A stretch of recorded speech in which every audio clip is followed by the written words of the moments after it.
cloud. I believe we're now recording. Hello, everybody. Welcome back to SpaceTimeMind, back from the dead after suspended animation of 7 years. I'm Pete Mandik, professor of philosophy from William Patterson University, and I'm super pumped up to be joined today by my guest, Professor Bryce Huebner, who is, according to the internet, distinguished associate. Sorry, I screwed that up already. Provost's distinguished associate professor. That's accurate. Right? And yeah, it's a super weird title. Yeah, I mean, all these titles are so weird, but at least no, you're not being called a chair. True. I'm a piece of furniture. But anyway, you're at Georgetown University. Bryce has a really cool set of research interests. I couldn't possibly do them justice in a single breath of air. But he wrote the 2014 book, Macrocognition, about distributed cognition and group agency. And I presume it's a knowing nod to Andy Clark's microcognition. Absolutely. Awesome. And Bryce works on all sorts of stuff like things in ethics, aesthetics. Welcome, Bryce Huebner, to SpaceTimeMind. Thanks for having me. I'm super stoked to be here for the relaunch and the reawakening from the dead of this awesome podcast. Yeah, thanks for helping dig up the corpse.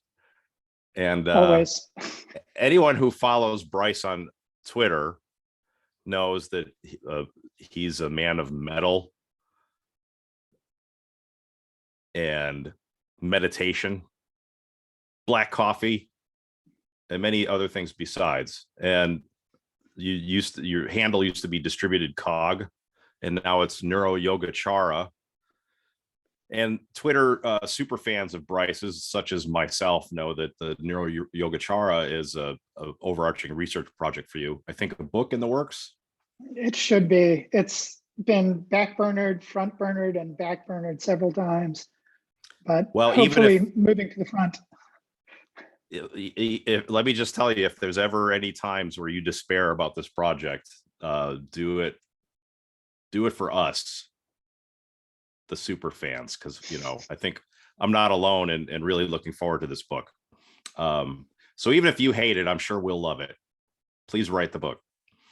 And that's what I want to mostly talk to you about today. Although, if we get into stuff about horror movies or country music or racism or many of your other interests, that's totally cool. But I really want to dig in as much as possible to the NeuroYogacara stuff. And perhaps a good way to get going on it is to start with the Yogacara and then build up to the neuro part of that.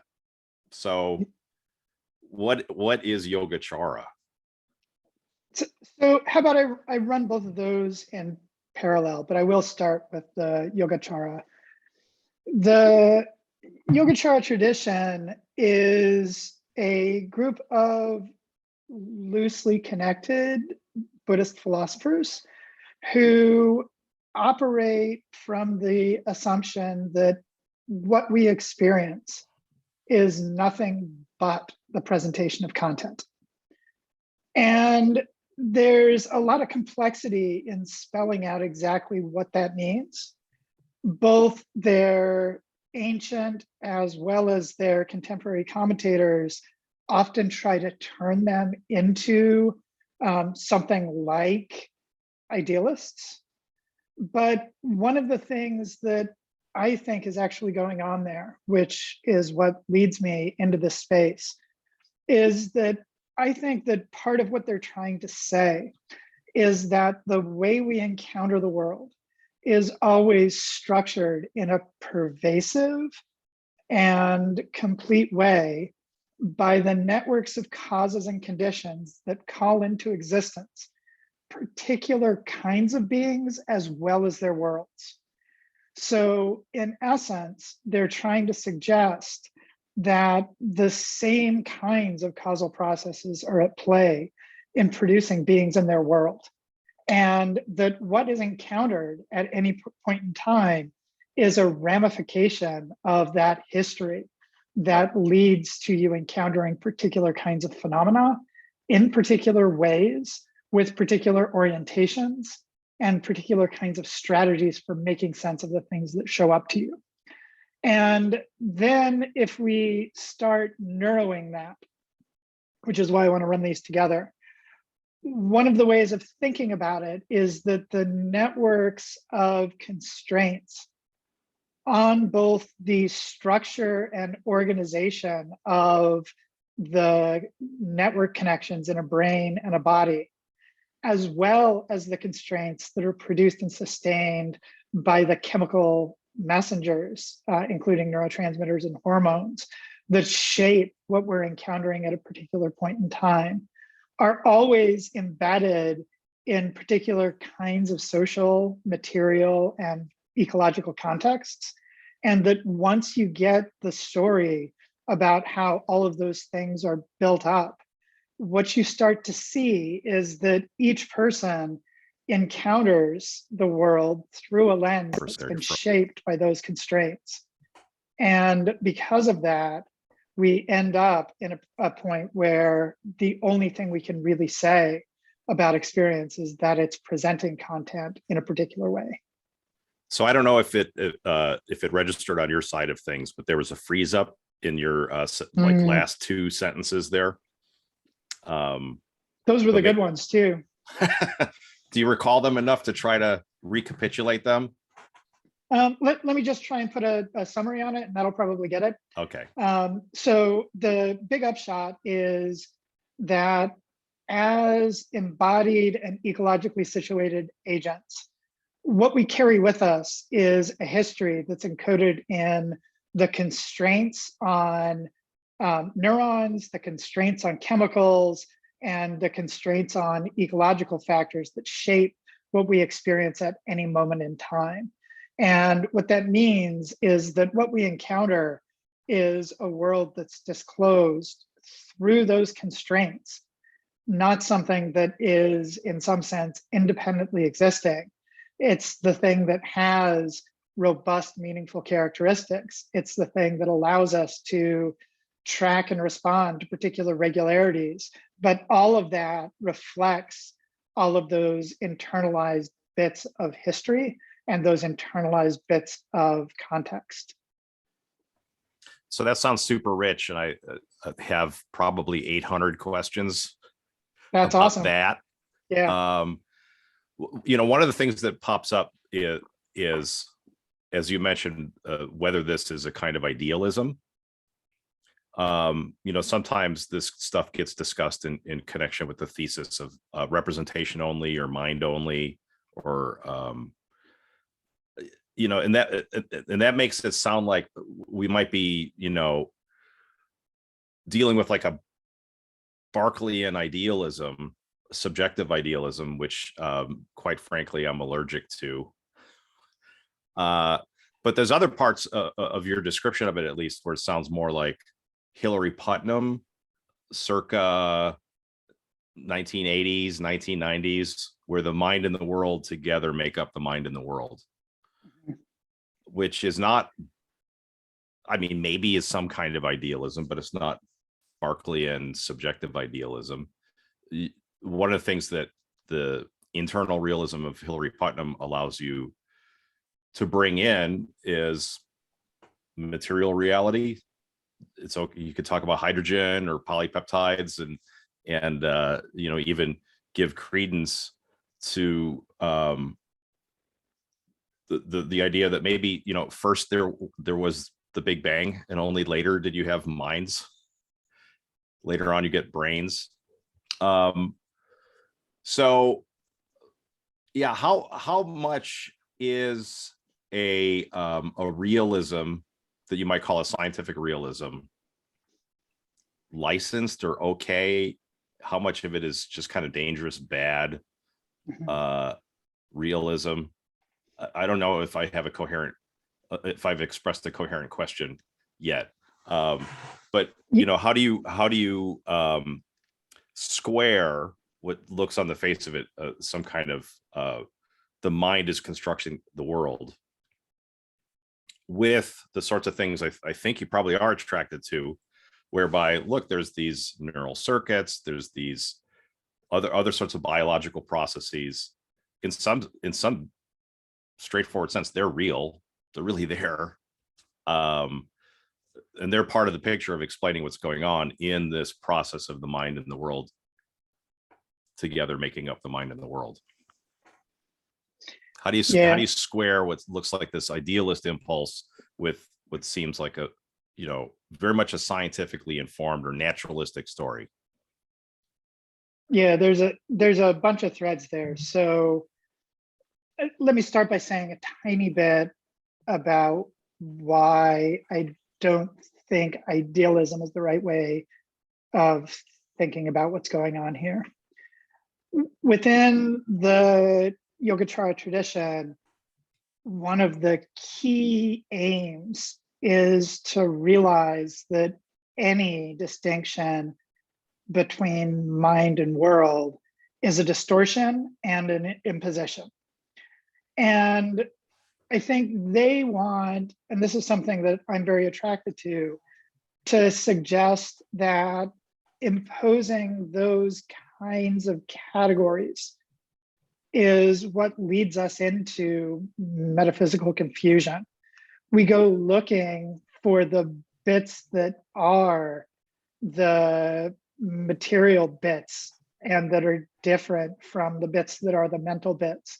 And we go looking for the mental bits and trying to figure out how they're different from the material bits.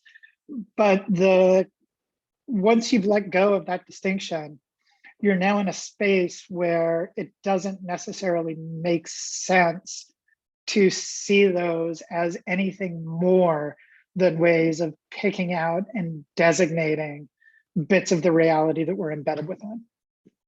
I think, so ahead. Just one more tiny thing.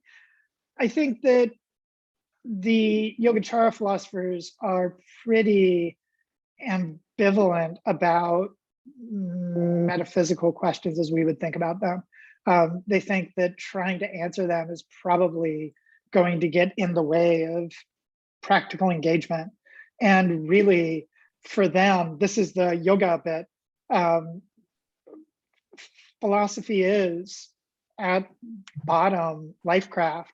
It's a way of calling into existence a particular kind of life and a particular way of engaging with the world. And if we're worrying in some sense about whether it's all fundamentally matter or all fundamentally mind or all fundamentally some other kind of not quite mind, not quite matter stuff, that's probably going to get in the way of the practical bits. So when I'm wearing my Yogacara hat, I'm coming at this stuff more from a perspective that centers those questions about lifecraft. And I think that when we step back and start asking questions that have a more traditionally metaphysical flavor, I think what we have to do, or what we ought to do, is ask which kinds of perspectives increase our understanding and which kinds of perspectives lead us into dead ends. And I think that for now, the thing that looks like it leads into really robust understanding is thinking in terms of neural structures and chemical signals and different ways of embodied organisms coping with their environment. And for me, I think that taking that kind of lifecraft perspective actually lends credence to an approach that centers those kinds of scientific frameworks. So I want to put a pin in a couple things to circle back for later. And those things I want to pin are number one, just metaphysics in general. Because there's I think, a really interesting meta philosophical view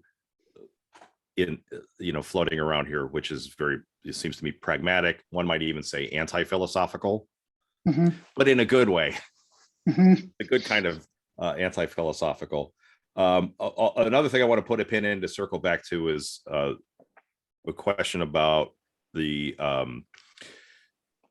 relative merits of Yogacara in nearby schools like Madhyamaka, which might Madhyamaka might be more anti-metaphysical or more anti-philosophical than Yogacara.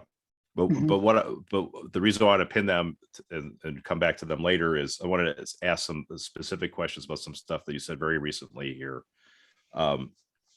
So when you mention, for example, how mind-world distinctions are always or almost always a distortion, I wanted to ask you for what you think of as like a pretty killer example where that's somewhat uncontroversial or hard to dismiss, where pre-theoretically or pre-practice you might come into a situation, think like, oh yes, this is the mind side over here and the world side over there. But then you dig into it a little bit, you realize like, no, that just doesn't stand up. Like a lot of what you thought was out there, it's actually in here.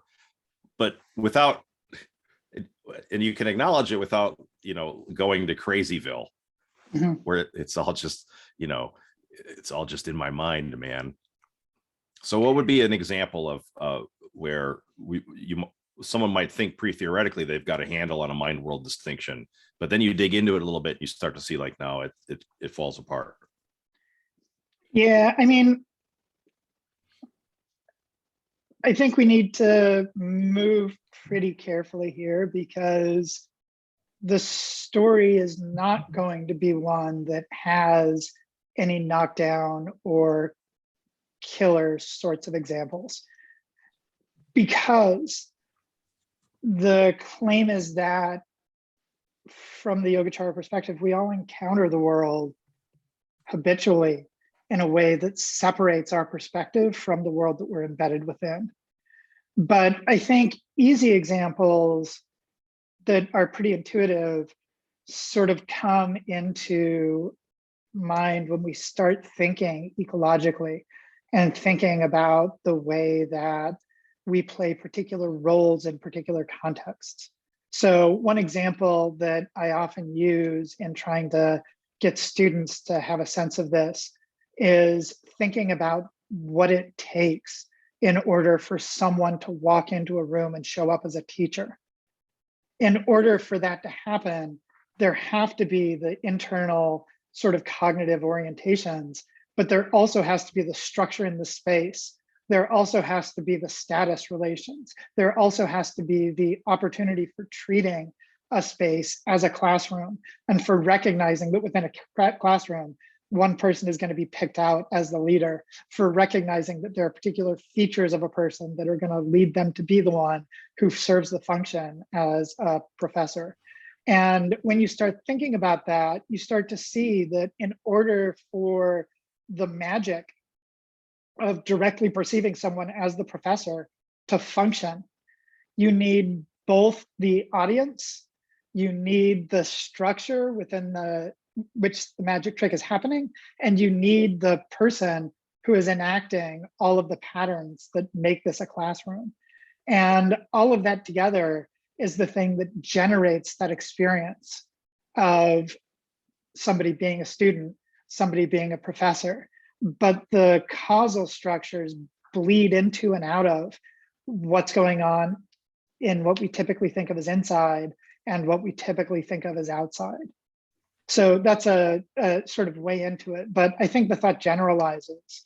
And I think that the more we think about physiology and the way that animals are coupled in really direct ways to the structure of their environment, and the more we start to think about how differences in bodies often reflect differences in ecological contexts and how they end up being coupled together to reveal the kinds of features that are salient for particular organisms, we start to see that this is happening all over the place.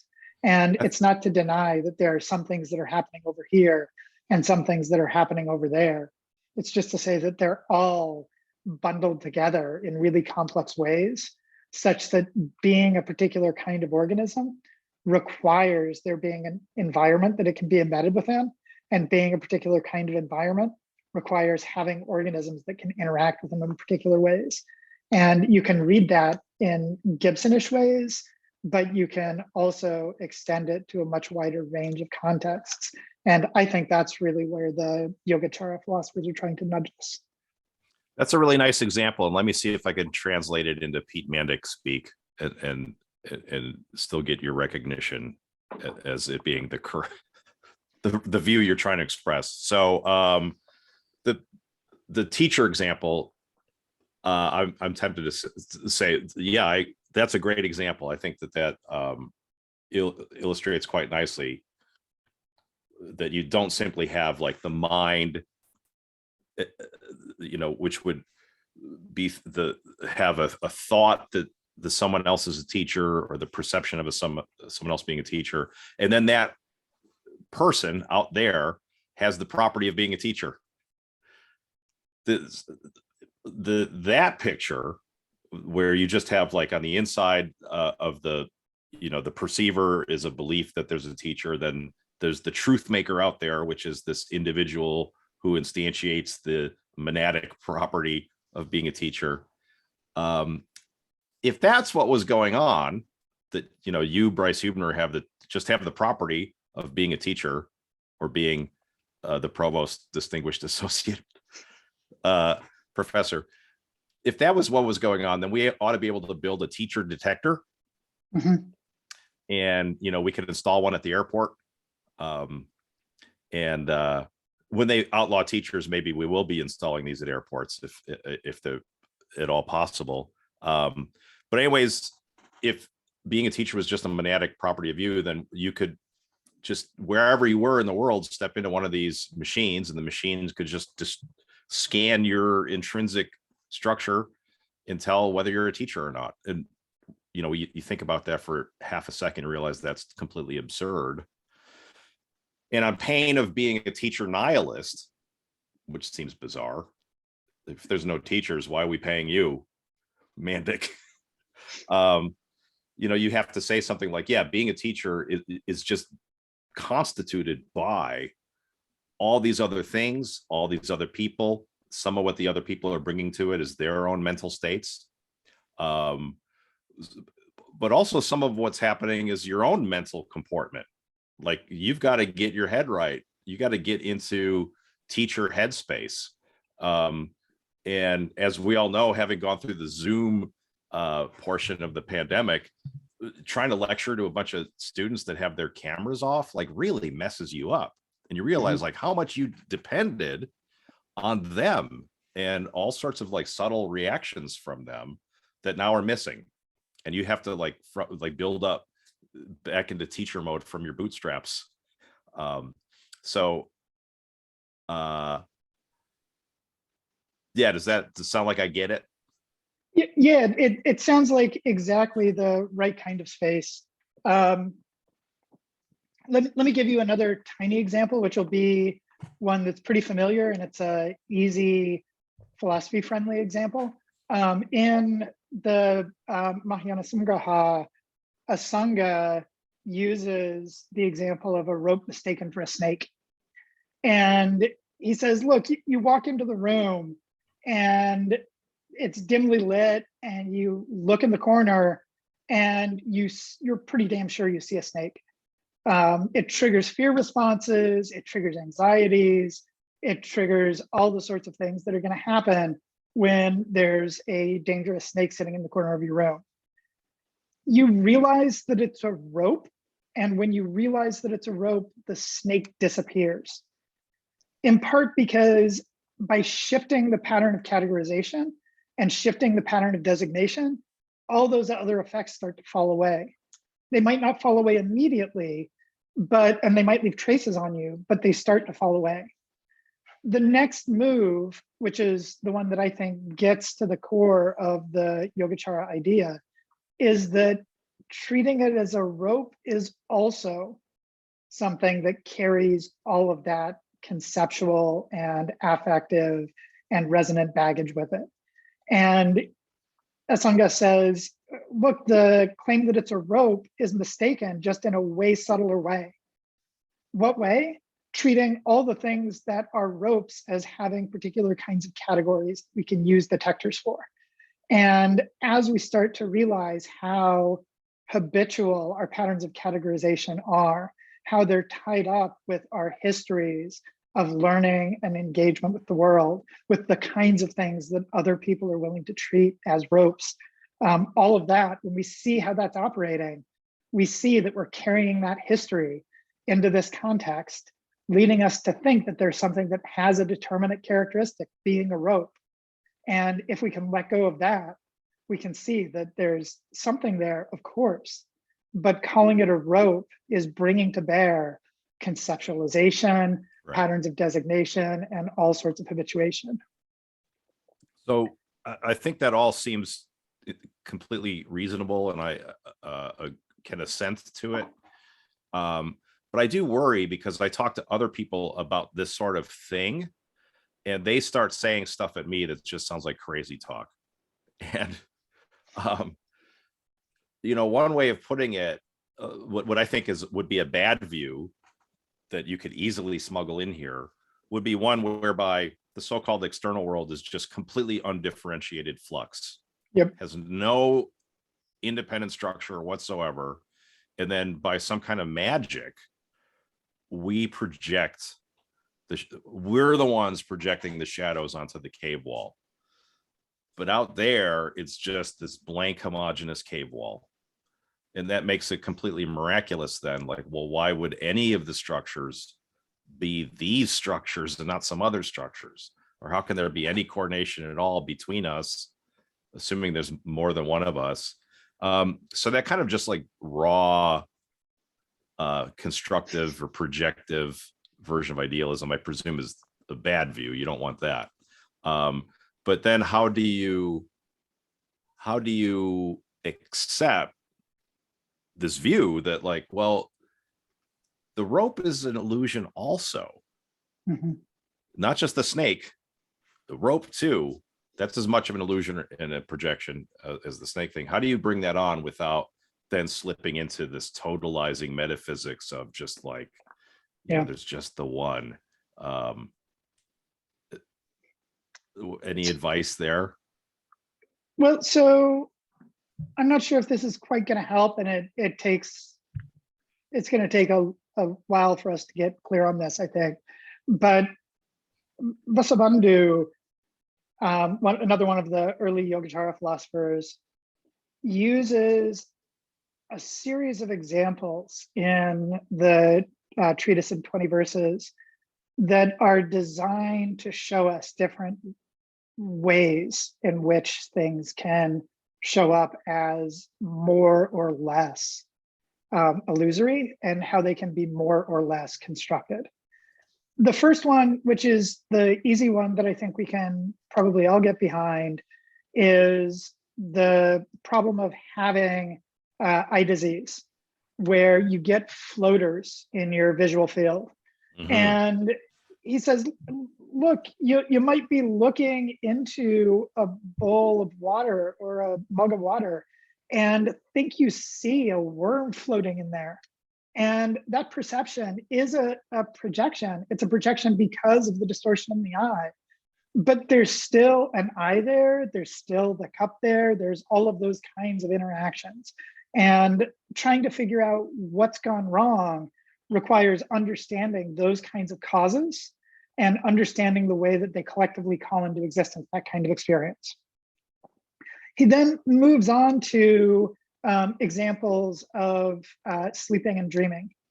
And the way that these get spelled out in the Yogacara tradition is a little bit different than the way they get spelled out in the Descartes, you could be dreaming sort of skepticism mode. Because what Vasubandhu wants us to see is that dreaming states are, to some extent, at least minimally embodied. And they're taking input and feeding back into the way a body responds. He uses the example of a wet dream, given his kind of context and given his ethical situation.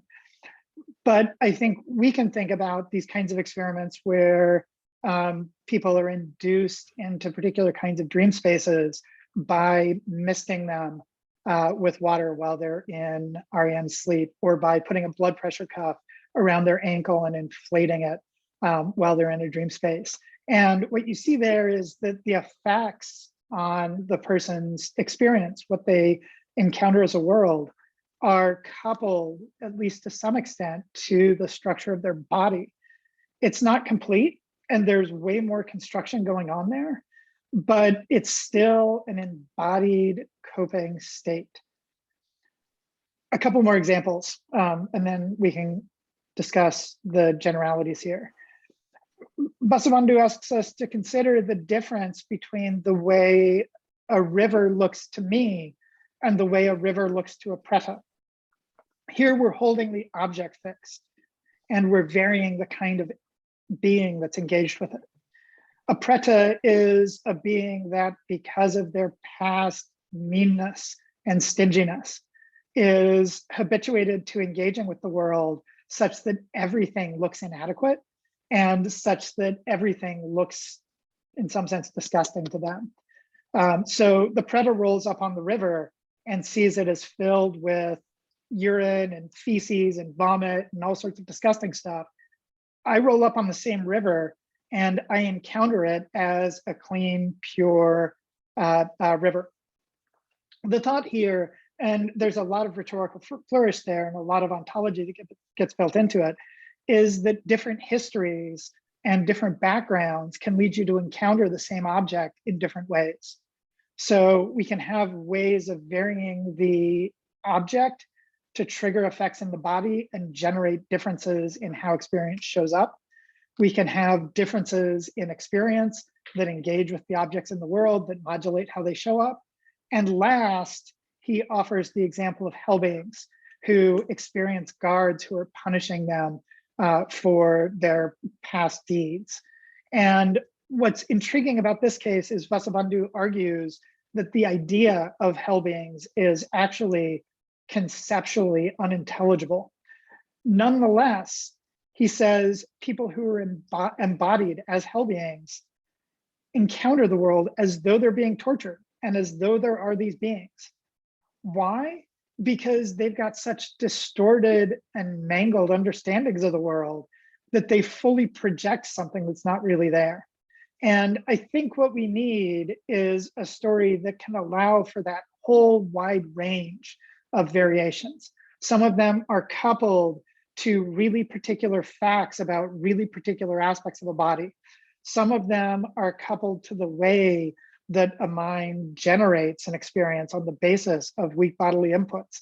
Some of them are ways of mangling and distorting our perceptions because of our past history and our habituation. And some of them are ways of just constructing stuff that's not really there.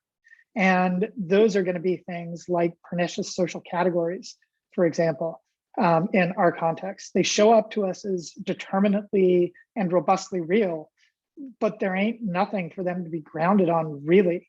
And as we start thinking about those, thinking about things like class and caste and the way that they shape and organize cognition, we want to think about the way that histories lead us to project particular kinds of identities. The decisions that we've made in the past, as well as the decisions of the people who have organized and structured our world, all collectively ramify on how we orient towards the world in ways that sometimes lead us to perceive things that aren't really there, and in ways that sometimes lead us to distort and mangle our perceptions of others because we treat them as necessarily having characteristics that they probably don't actually have. Well, these are really helpful examples, and you know, part of what's, I mean, I think that they're great in many ways. You know, so for example, just to drill down on the river, which is a very rich example. One of the things that's interesting about the river is the way in which it features disgust. Disgust is really interesting in this context because on the one hand, disgust is super salient. Oftentimes in these sorts of philosophical discussions, especially in, say, like the analytic philosophical tradition, we talk about these really bloodless examples like, oh, I saw a blue square, right? But like, if you enter a room, in one side of the room, there's a blue square, and on the other side of the room, there's like a pile of guts. the thing that's going to be more salient for you is the thing that's disgusting. Disgust is like hugely important to us. No one ever died because they accidentally ate a blue square. But a lot of the things that show up as disgusting are things that you really shouldn't eat. And it's good that you think it's disgusting. It's good for you if you're into staying alive. But also when you think about what disgust is, you rapidly realize that it has to be, at a minimum, something that's very different for different species. What a fly finds eminently edible, it better not be something I eat, and perhaps vice versa. So what's going to be disgusting is going to be very much conditioned on what kind of animal you are, but we could easily get in view the way in which cultural things are going to, just thinking about like different cultures surrounding food. Yeah, absolutely. There's lots of things in Japanese cuisine that I will never ever eat. Because for me it's slimy, and slimy is just, that's bad news. Maybe I'll eat a tomato, but like a lot of the other things, no way. But for someone else, that's just, that's breakfast. That's what one eats. And another interesting thing about disgust is, at least many of us have an experience of how you could toggle that. Maybe through meditation, or maybe through drugs, something that just seems like a completely ordinary situation. Like right now, I'm looking at another human being as I see you on the video monitor, but it just takes a few small changes in point of view. I see you as a fountain of blood. You just like layers of disgusting, slimy membranes. I can notice the bones in your face and the muscles that are disgustingly writhing below the surface. It's very easy to just see our embodiment as disgusting. And so, you couldn't make a disgusting detector and set it up in the airport and just scan for the intrinsic property of disgustingness. Whatever disgustingness is, has got to be this thing that's built out of these networks that include facts about what are the organisms, what species are the organisms in question, what are the various cultural contexts that these individuals are operating in, and just what is the just transient states of mind, like, can make something go from being completely non-disgusting to utterly putrid and filthy, in 60 seconds flat. So I think that's a really great and really rich example. However, I want to go back to something you said earlier in this discussion about like content. I forgot exactly how you put it, but that everything that we experience is strictly content. Nothing but the presentation of content. Nothing this but is the a way of spinning the mind only or consciousness only claim, but pulling it away from claims about mind or consciousness. Because there's a way of hearing this like story about disgust, or the story about the teacher, where you've got all sorts of things operating, not just content. Where you one way of thinking about content is something like specifically about representational content, and that raises all sorts of questions about, well, what is representational content, and what are you excluding when you say something it is content or constituted by content? What are you leaving out? Are you leaving out facts about vehicles? Are you leaving out facts about the representations themselves and focusing only on what they represent? There's a way of hearing the example of the teacher or the example of the river, where there's all sorts of things besides content that are super important here. And there's the we might say the vehicles that are bearing the content. There's the organisms that are enjoying the contents or oriented towards the contents. So how do you square the statement about content with this view that, for example, you imagine a frothing anti-representationalist comes in and looks at these examples and says, I like all that, but content seems to be doing very little work here, if any at all. Yeah, lots there. So the first claim is that everything that shows up in experience is nothing but the presentation of content. That doesn't mean that that's all that there is. And one of the things that I think is really important within the Yogacara tradition is that they articulate essentially 3 different stances that we can take towards anything that shows up. We can take a stance that presents it as the richly contentful thing that it is. A particular cup of coffee, a particular flavor, all of that kind of stuff. We can also look to the causes and conditions that are responsible for bringing into existence that kind of phenomena, that kind of content. And last, we can take a perspective that empties out the contentful projection of those presentations.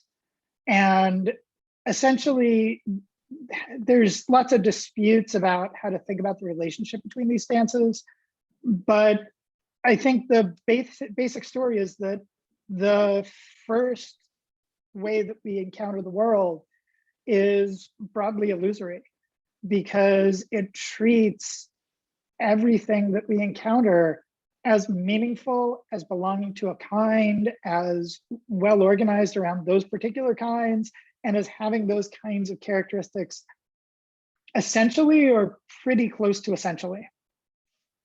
When we turn to a causal story, what we start to see is that the kinds of presentations reflect numerous historical factors and numerous contextual factors, which bring into awareness this way of partitioning and organizing the space that we're embedded within and giving it the kind of meaningful characteristics that it has. And as we become more and more embedded in that kind of story, we start to realize that those top-level presentations are really nothing more and nothing less than constructions that are produced through that causal history. So we start from inside an awareness that everything is presentation of content and work to dismantle and break that apart and get it so that we see that these kinds of presentations are causally structured and contextually organized, and get it so that we can encounter the world not in terms of essential properties of any sort, not in terms of things that have fully determinate characteristics of the kind that show up in common sense or folk psychology, but as things that are built and organized by the way that we, given the kinds of beings we have become, are coping with the challenges and opportunities that the world we're embedded within affords. I think that's, oh, sorry. I can let you go. I was going to tie it back to your discussed examples if you want. Well, let me say the thing I was going to say, because this is just super exciting. Maybe we could circle back to disgust if it seems still salient. So these three things, the third of which is this emptying out, is super, super interesting to me personally. Where I'm coming from is that I cut my teeth in the 90s on the kind of first order representationalism that you get from like Dretske. You know, we're talking like 1993, Fred Dretske, Michael Ty, where you've got this view of conscious experience as representational. What it is that you experience, or what it is that makes it what it's like. I mean, I hate the phrase what it's like, but it's useful in certain contexts, is this first order content And then there's this further story to tell about what content is, which is very, I think, simplistic and naive. But it goes like this. There's these properties in the world, and the representations in us are essentially just detectors or states of detectors. And there's some kind of evolutionary story whereby we acquire these detectors. And to put it so simply, no one actually believes this, even the people advocating it. I have a cow detector, and when the cow detector fires, it indicates that there's a cow out there. And I've evolved to have cow detectors because my ancestors hunted cows or some shit like that. I don't know. And that's really problematic because there's probably way more things that we represent than then you could fit into that sort of story. Maybe this works for cows. Maybe you could build a cow detector, and maybe you could build a cow detector out of head meat. Maybe evolution built cow detectors out of head meat for us. But what about Wednesdays? Mm-hmm.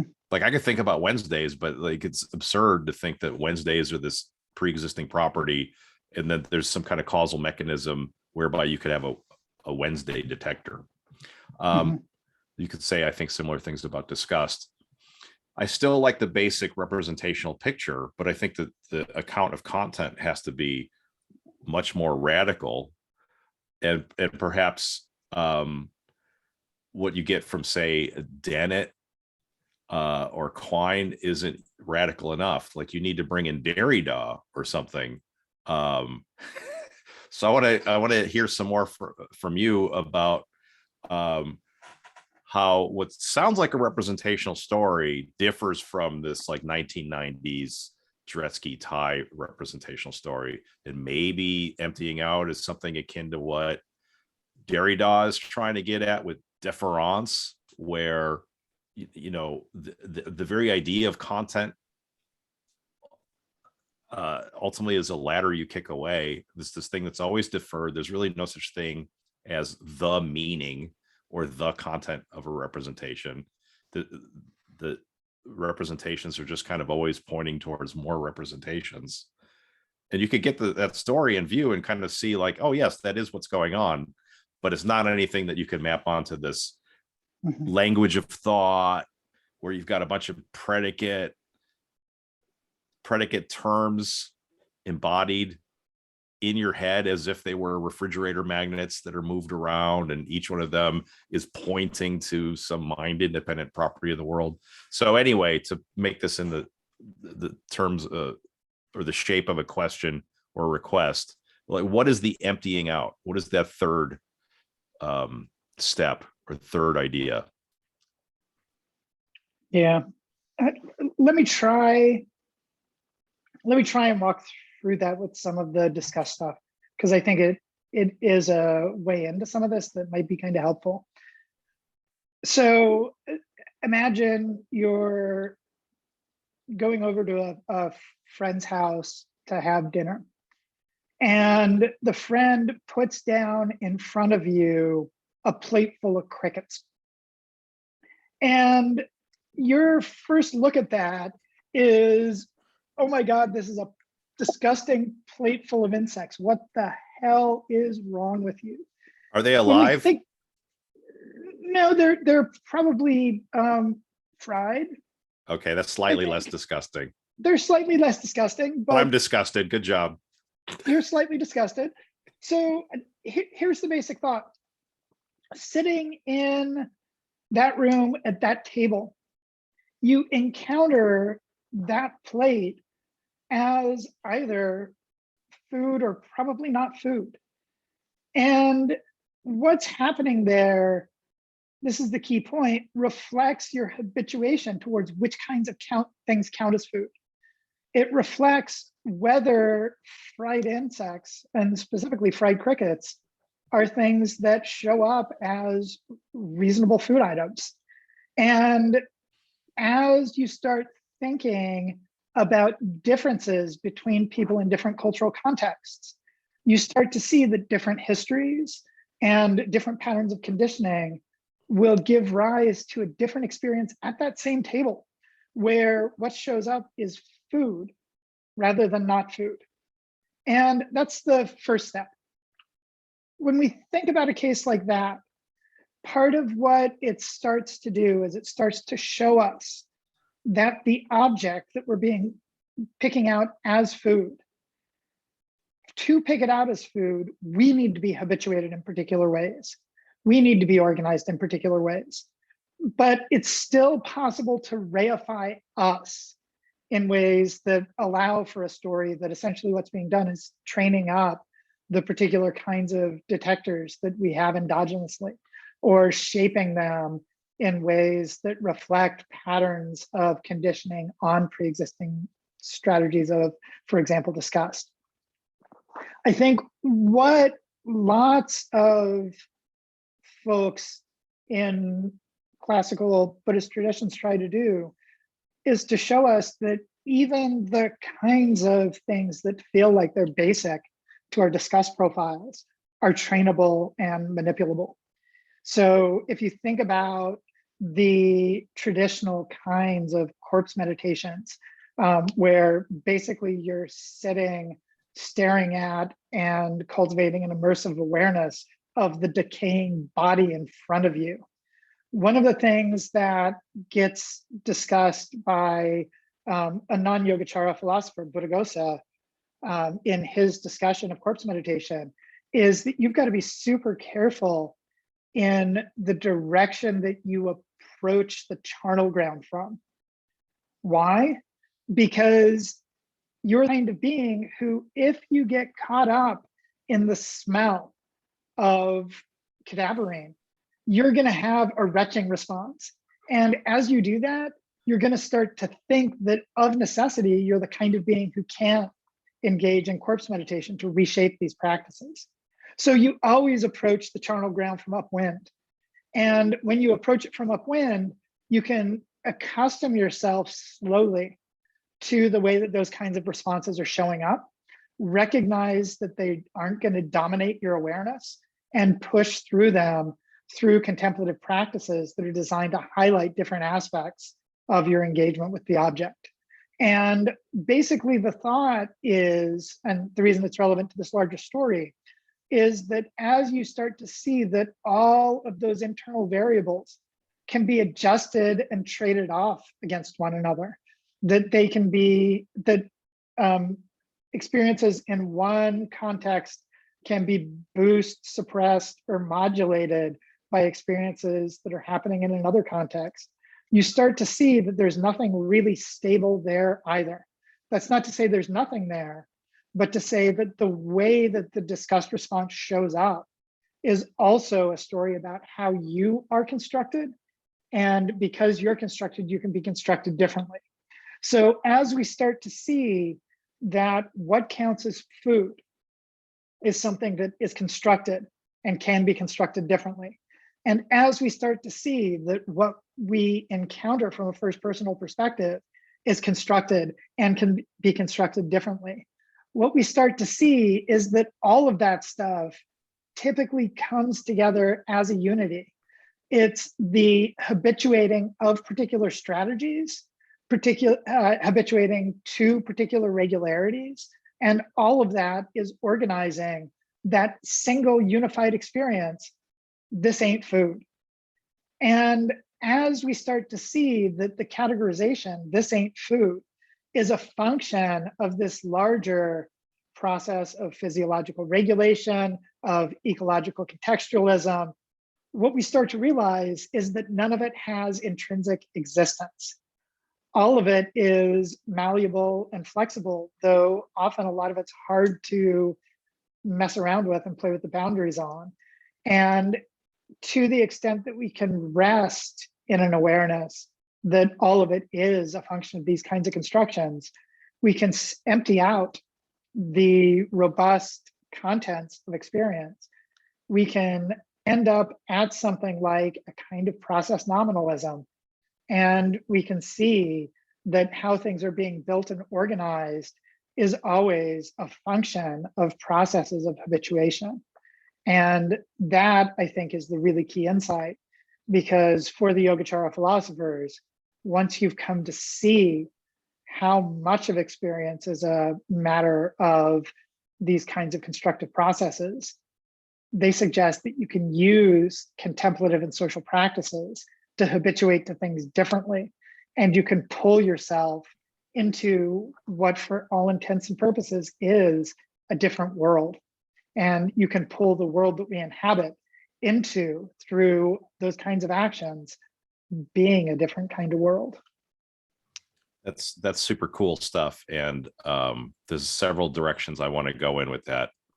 And I want to go in them simultaneously, which is impossible. So a hard choice will stand before us very soon. So, one thing that springs to my mind in hearing that, especially the denial of intrinsicness, is something that I would like to hopefully tie into consciousness studies, because my suspicion about a lot of the shenanigans philosophers have gotten up to about the hard problem of consciousness, and nearby discussions about like Mary leaving the black and white room, and zombies and inverted qualia. My suspicion is that so much of that really just boils down to a certain conception of experience or experiential qualities, whereby they are atomic, as opposed to relational. And so atomic would mean something like monadic, but also at the bottom of some structure they might enter into relations, but they themselves don't decompose. So atomic in that sort of sense. But also the lack of intrinsicness is a lack of essence. There's nothing that's essential. Everything is contingent. So I'd like to hopefully get back to that. But the other thing that springs to mind in hearing you discuss, for example, the corpse meditation, which, by the way, as an aside, when you first said it, how you approach, like the direction from which you approach the charnel yard, I first thought you meant something kind of metaphorical, like, but no, it's literally like don't be downwind. You don't want a face full of the stink when you're first starting off, right? Which is really nice how practical that is. It really illustrates how much of this is pragmatic. But anyway, the other thing that came to my mind when you were talking about that specific example and talking about the ways in which all the different elements of that experience can come apart, all the different ways in which we're habituated and might be rehabituated, is this problem that comes up when people talk about transhumanism and posthumans, which is that we might be on the precipice of being able to, basically install sliders so that we could reprogram our own minds at our whims. I just might decide, like, I don't have enough willpower. I think I want way more willpower today. I've got a bunch of meetings to go to, or I might decide I want to be super ecstatically happy, or I might. But once you have all this control, you immediately are in this position where there's no foundation, there's no footing. Anything goes. This is kind of the problem that the existentialists created for themselves. If we are indeed radically free, then what do we do? If it could be anything, why go this way and not that way? And a lot of these possibilities are horrible, right? If you just take some random idiot and give them complete control over their mind, they're probably going to discover what science fiction authors have called wireheading. They're going to find the pleasure center and then just push the pleasure button over and over again until they're dead or worse. So there's this. So one of the question I want to ask along those lines is, if it is true that we can be torn apart and put back together again in this super broad space of possibilities, are we gonna just fall into an abyss just a hellscape of bad redesign? Is there any kind of guidance that we can trust that, that this is going to be an improvement and not just a complete disaster? So maybe we can come back to the qualia hard problem thing later, because one of the things I wanted to ask you about is the ethical side of this. Yep. And that problem, the transhumanism or existentialist problem of, if you could rebuild it all, and there's no essences, there's no necessary nature that you have to follow, then anything goes. And aren't we in the danger of just falling into hell? Yep. So I have, much like you, about 1,000 ways I want to go on this point. So I'll pick one and see if we can pick up enough of what's relevant. The Yogacara tradition, and this is going to be super important, is not an attempt to just describe how things are. It's always a matter of lifecraft. And within their framework, all of this is wedded to a path of cultivation. That path of cultivation requires not just getting the right conceptual orientation, but getting rid of the kinds of affective distortions and emotional distortions that would lead us down the wrong paths. And also, super critically and importantly, they're committed to the claim that what we ought to be cultivating in recognizing an awareness of the absence of self is not just a recognition of the absence of a metaphysical self, but it's selflessness in precisely the kind of ambiguity you get in that English term. It's selfless in the sense that you don't have a self, but it's selfless in the sense that you don't privilege your perspective, orientation, epistemic status, or ethical status over the perspective of others. So there's always going to be built into their practices, at least, strategies that are designed for bringing the practitioner towards the ideal of the bodhisattva, somebody who has the spontaneous wish to bring about the elimination of discomfort and disquietude for all sentient beings.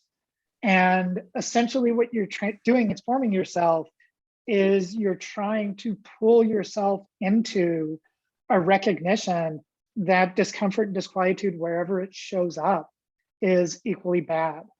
And a way of thinking about that, and I'll just do this one little, it's a little trick that I think helps, is that they want to suggest that all of us, in some sense, are intrinsically compassionate. What does that mean? Well, we can start with the case of ourselves. And to the extent that we recognize selves as metaphysical projections, what you do to benefit a future state of you as an embodied being is actually acting compassionately for their benefit. We also have it all over the place in the ways we relate to offspring, to sometimes parents, to sometimes loved ones, to sometimes close friends. And the problem, I think, from within this framework is the way that we allocate care and compassion. And the suggestion is that those patterns of allocation are actually showing something deep about how we conceptualize ourselves as having essential characteristics and how we conceptualize others, close others, as having essential characteristics. But as you let go of those essentializing tendencies, you're not just letting go of those relations. You're still going to have the desire to help and benefit them. It's just that those desires to help and benefit are going to start to expand because you start to realize that discomfort and disquietude, wherever they show up, are things that suck. And the practices of mental cultivation that are built in here are not the kinds that are going to feed into hitting the pleasure button repeatedly. They're the ones that are designed to break down that tendency, and the ones that are designed to try and figure out how we can reallocate those resources that are getting dumped into making people be able to make themselves feel pleasant, to redressing patterns of structural injustice and systematic inequality. So, so part of the answer to the question of, what is gonna prevent us from falling into hell, the answer is something like, well, this is part of a tradition in which people are worried about that problem and have been putting a lot of deliberate effort into making sure that the rebuilding project is done with an eye towards improvement. Yeah, and through trial and other error, side, presumably are on the right path. Yeah, and the other side of it, which is also just as important, is that most of us, because of the way that we're habituated towards a world, probably will take those options of leading in bad directions. I think that's something that these Buddhist philosophers would care a lot about. And what they're going to suggest is that where that's happening, that reflects particular features of particular beings who are habituated to particular aspects of the world. And we're not going to shake that just by telling them that this isn't the right thing to do. The only way to shake it is by targeting the causes and conditions that produce those kinds of agents and produce those kinds of orientations towards the world. And until we do that, what's going to happen is the world is going to be systematically organized in ways that produce dukkha, or discomfort and disquietude. So there's an aspect of what you're saying right now that is I think really, really deep and really important. And I personally still don't fully have my head wrapped around it, but it's the idea that we have to appreciate a contrast between, on the one hand, and I'm going to mangle your vocabulary, I apologize, but on the one hand, there is conceptually grasping something. But on the other hand, there is having your habituations like reshaped, having your effective responses sculpted in a particular way. And often in philosophical traditions that we might associate with Europe or English speaking philosophical traditions, there's a super focus on just conceptually understanding things. And oftentimes when you read stuff coming out of Buddhist traditions, you recognize, like, you've heard this before, like there's no self. Oh, I heard that one before. And what's the big deal, right? I've read Hume. I've read the whole argument that you look inside for the self, that which experiences, and all you find are the experiences. There is no self. So what's the big deal? But I had an experience recently, and I'm slightly embarrassed to say, I think I got this from Sam Harris. I was listening to Sam Harris talk about this issue. But he put it in a way that was very salient for me, which was, so on the one hand, you've got this idea that there is no self, but let's focus on the experience of self. And this is the sense of self in which we might, in a very colloquial way, talk about the pitfalls of self-consciousness. Like when you become hyper aware of how you look and really uncomfortable at the thought that you might have to go give a speech in front of a room full of people that are all looking at you. And what if my fly is open, or what if there's still some cream cheese on my face or something like that? That kind of sense of self-consciousness.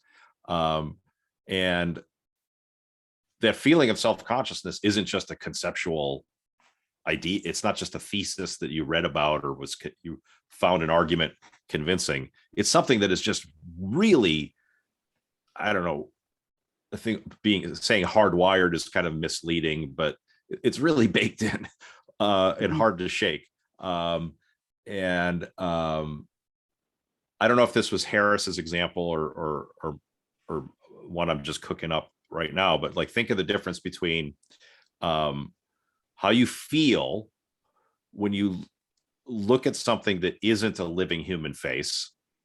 So you're just looking at a book, or maybe you're looking at a drawing of a smiley face or a photograph of a face, versus I'm looking at you right now. Or, it'd be even more salient if we were literally in the same room together. And, think of how hard it would be to, for example, try to win a staring contest, or Mm-hmm. how hard it would be to tell you, like, you're fired.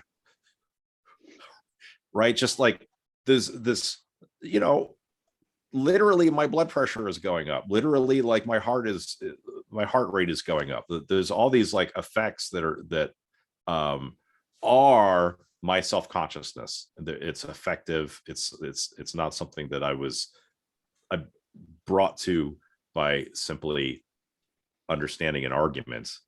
Mm-hmm. It's the sort of thing that, maybe it's innate, maybe it was something I was trained to, maybe some combination of the two, but it's not something I'm just going to change because I read a really cool argument. It's not something operating at this purely conceptual level. It's something much deeper. It's emotional. It's other things besides that. I think that's like when thinking about these topics, that's a really important idea that I always have to keep coming back to and reminding myself that ultimately this is about experience. You don't really get it until you are able to experience it. And sometimes in order to experience it, you have to do a lot of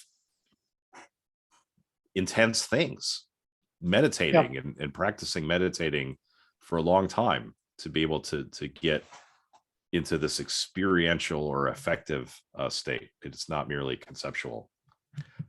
Yeah, but so I think that's exactly right. And another aspect of the yoga of Yogacara is the internalization of those kinds of conceptual awareness. It's really trying to embody those kinds of attitudes and orientations, not just having them be things that are cold and propositional, but things that saturate your encounter with the world. And I think when we start thinking about differences in global patterns of awareness, where different kinds of state transitions bring about different kinds of encounters with the world, like psychedelic states, those aren't just ways of having particular propositions. They're ways of the whole mess showing up, and the whole mess shows up all at once. And it's not that you're hallucinating a particular thing in a particular place. There's all of the affective and social and interdependent and historically weird, and all of that stuff ramifies onto what an experience is at a particular point. And the suggestion is going to be that meditation, to the extent that we engage in it in the way that the Yogacara philosophers want us to, is a way of bringing into existence a shift in that global state of awareness, such that the entirety of the world shows up in different ways. So I'll just do one tiny little example. The last longish meditation retreat that I did during the pandemic. I did it at home, and it was at one of these points where things were just starting to open up. So there were people out on the street. And at the end of it, I'd done a week where the very last day I aimed at 666 minutes of meditation. And towards the end of that, what I did was a walking meditation, but a walking I just now got meditation- it just No, just now exactly, clicked for you me. got it. Hail Yep. Satan. Hail Satan. So I did a walking meditation at the very end of that.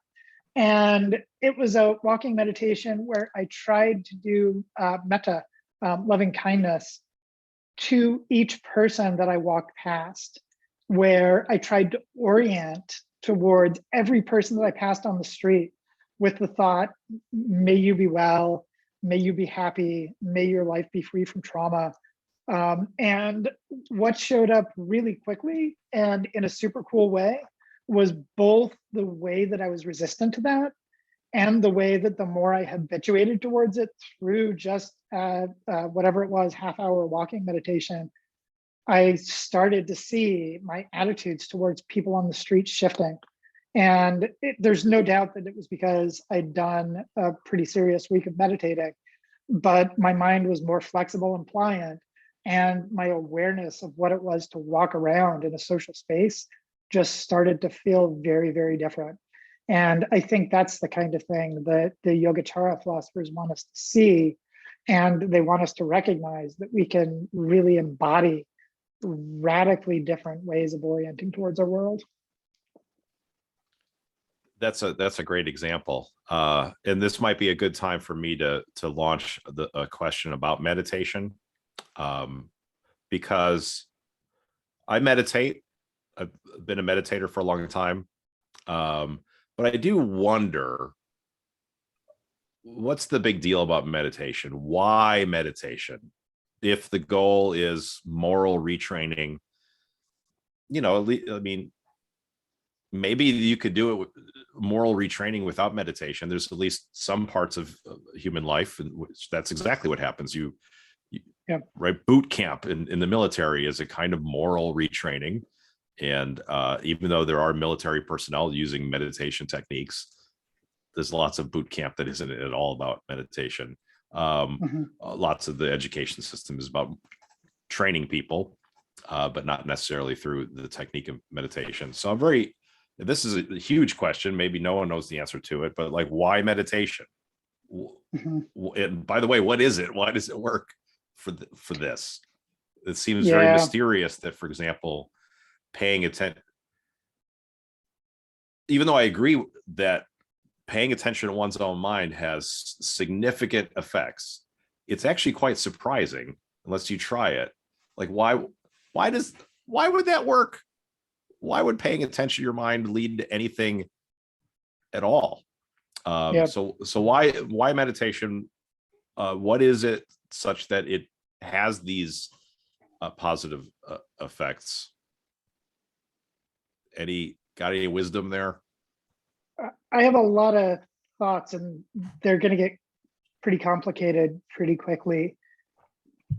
I think that a big part of what meditation is doing is shifting, to the extent that you really take it seriously and do a lot of it, the flows of chemical signals through bodies and brains.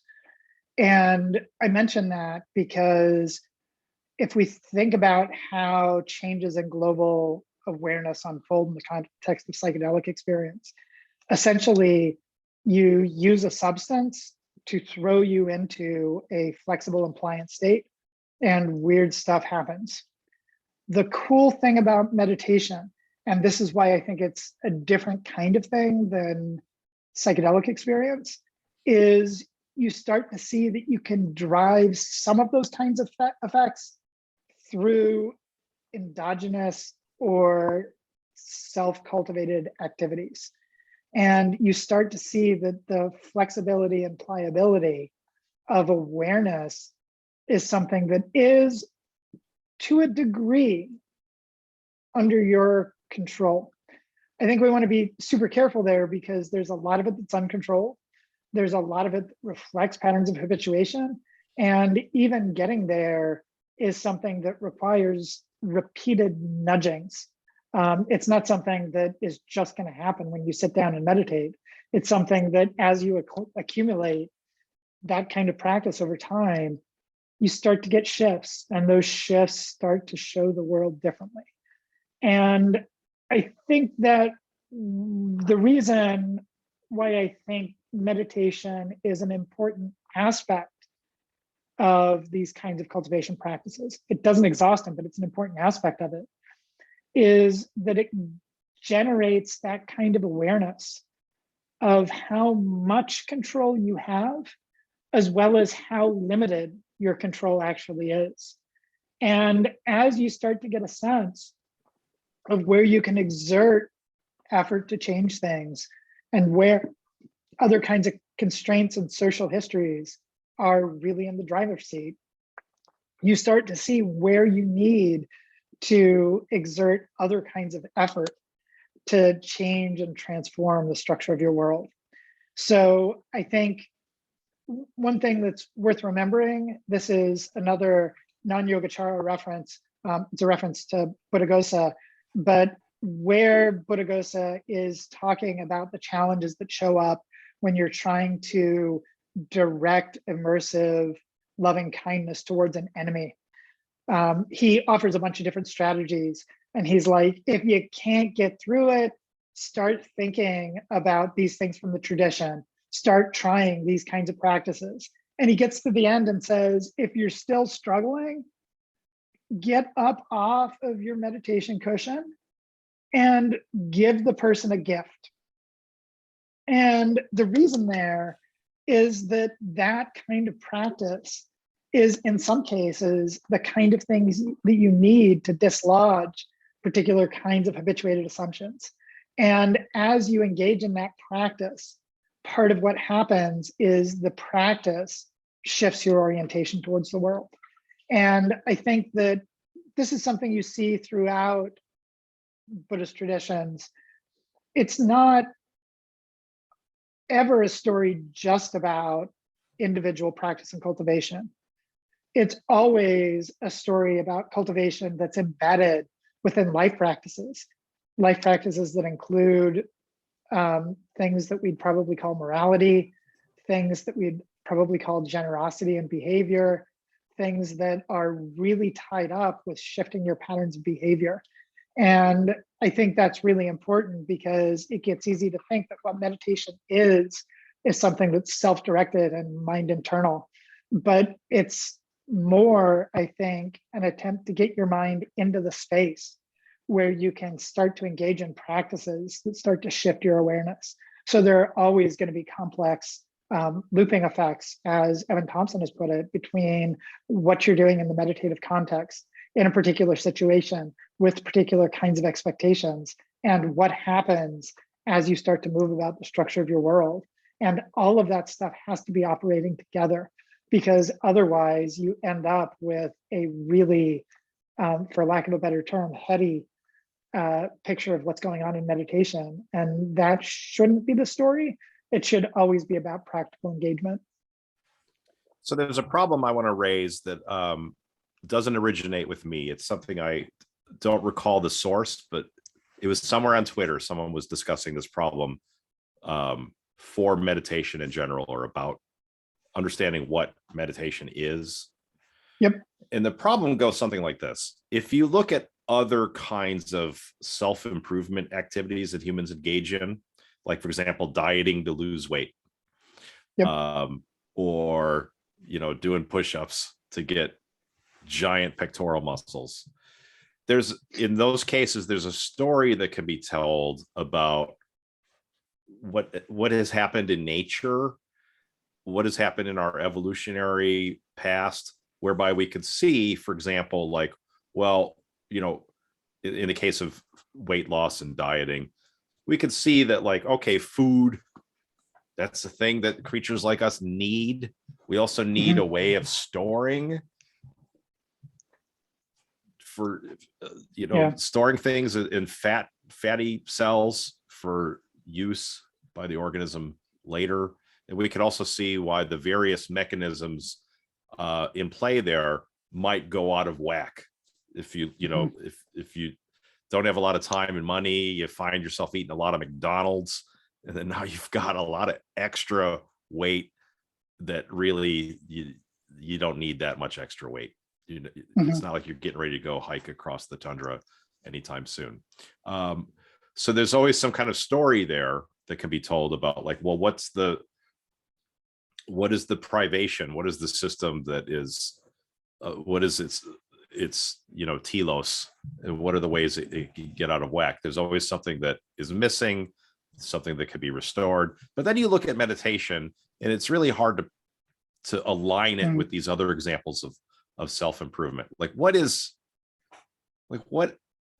wrong with the way people's minds operate already? What is meditation restoring, or you know, Yeah. from a naturalistic perspective, what is it?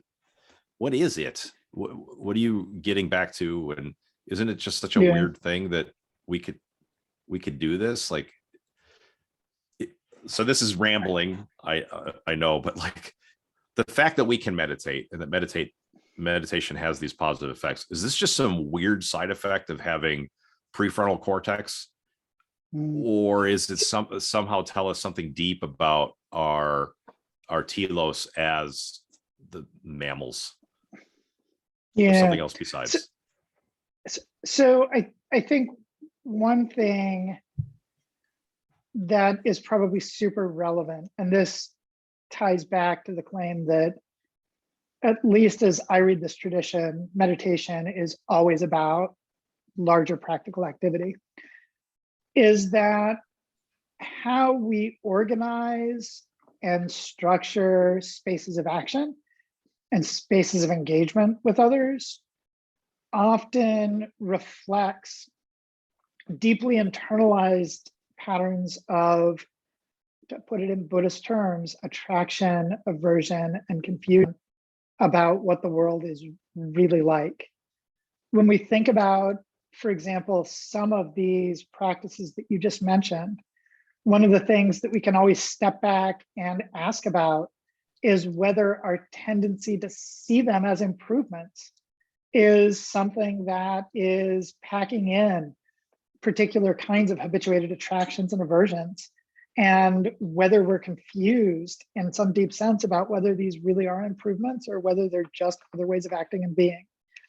And I think one way of thinking about what meditation is doing is, and this is not going to be a universal story by any stretch of the imagination, but if you think about an analogy that runs through the Pali Canon all over the place of a bowl of water, where different kinds of affective responses cause different kinds of distortions in the bowl of water, so that you can't use it to reflect what's actually present in the room. Anger, for example, causes the water to boil, such that when you look into it, all you see is the distortions that are generated by the bubbling water. And you might not even see anything reflected at all. But if you can get the water to reach a state of quietude, what it will do is reflect the world that it's embedded within. And there's a key thing to notice there. Reflecting the world like a mirror is not projecting things as being fine when they're not. It's not imposing a sense that the world is a tranquil place. In fact, if you want to see the patterns of messed up phenomena in the world, if you want to understand what's causing joys to arise and what's causing patterns of discomfort and disquietude, if you want to see patterns of structural injustice, what you need is to quiet down your own patterns of attraction, aversion, and confusion, so that you can actually orient to the world in ways that show those structures that are present. And I think that, to answer the question about why we have that capacity, I think a lot of it is tied up with the fact that our capacities to organize and structure environments in relation to our patterns of conceptualization is the thing that also allows us to deconstruct those patterns of awareness, so that we're not deploying those patterns of conceptualization.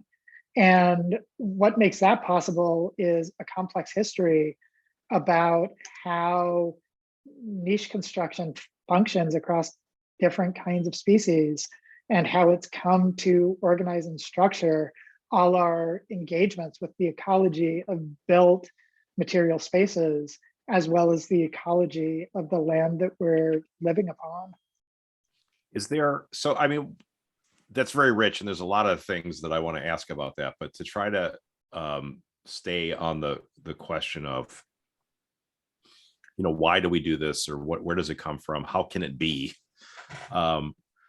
So one way into that, back into that question, would be to ask if there are non-human animal models of meditation. Is there anything that resembles meditation in animals? There's certain aspects of meditation you might be able to say that non-humans do. So for example, there's a metacognitive component, and there's literatures about non-human models of metacognition, or stuff about attention and orienting, or maybe for social animals, certain kind of social soothing that's done. And maybe there's some kind of, Dennett's story about the virtual wire. It's kind of like his Julia and Jane's origin of consciousness stuff, where we have this capacity as social animals to talk to each other and call out for help. And in our distant past called out when there was no one else around to hear, but they heard the call, and that had an effect. And it was as if there was a virtual wire connecting previously unconnected parts of the cognitive system. So is there any kind of origin story that can be told about, like, how did we come to be animals that could meditate? Yeah. I mean, I guess one thing that I would say is that probably we don't have the right kinds of knowledge from ethology of what other kinds of critters do. If I had to take bets about whether any other critters are capable of this, my bet is probably critters like elephants. And part of the reason for that is that they've got complex spaces of vocalization, complex spaces of categorization. They're capable of, for example, tracking patterns of clothing that are associated with particular groups and using those as signals to determine how they're going to interact with those peoples. They're capable of tracking different patterns of scent that are associated with different groups and using that information to regulate how they engage. And they're capable of engaging in long-range communication to recruit others for help. And I think that when we start thinking about those capacities, what we start to see is that there will be habituations towards particular patterns of designation and conceptualization, which can impose distortions on awareness because they generalize beyond the contexts where they're in any way useful. And they also impose patterns of behavior that might lead to more trauma and more discomfort. And I think that one of the things that's really interesting within the Buddhist traditions is that humans are seen as occupying a semi-unique space because things are bad enough for us that we don't just get caught up in the pursuit of our own pleasures. In that respect, we're unlike devas. We have enough pleasures structuring our world that we're not constantly dealing with and managing pains like the hell beings are. And we've also got enough capacities for reflective awareness that we can start to think through whether our strategies for interacting with the world and for designating things in particular ways are generating distortions. And being in that situation, I think, is what's probably necessary to make this a worthwhile and useful practice. Whether there are other critters that can do that, I think that's a really open empirical question. I wouldn't be surprised if there are lots of non-human primates who have variants of some of these capacities. Which ones they have and what they can do with them, I think that's a much harder question. And really, I guess last bit there, until we have a neurobiology of what meditation is, I don't think it's even a question we know how to ask or answer outside of human contexts. That's almost always the answer to these sorts of questions, isn't it?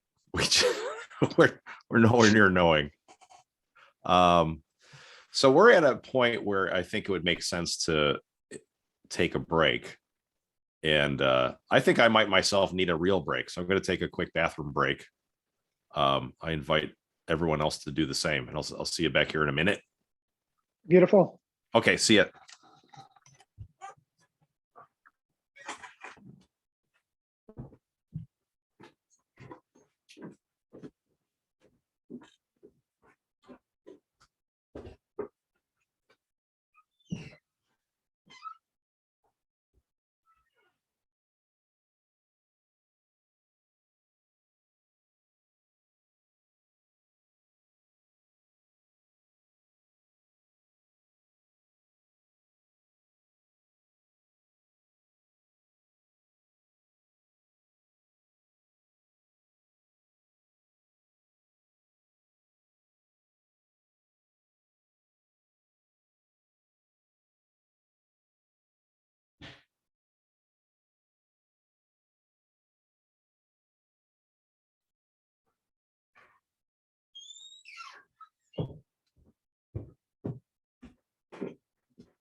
I think we're back. Are we back?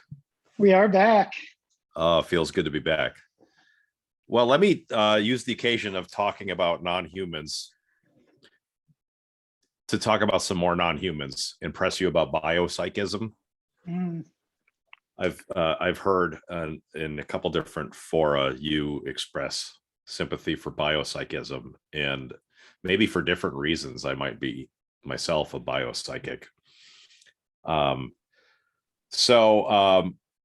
And maybe this will get us into more broadly stuff about metaphysics of mind and hard problem of consciousness type stuff.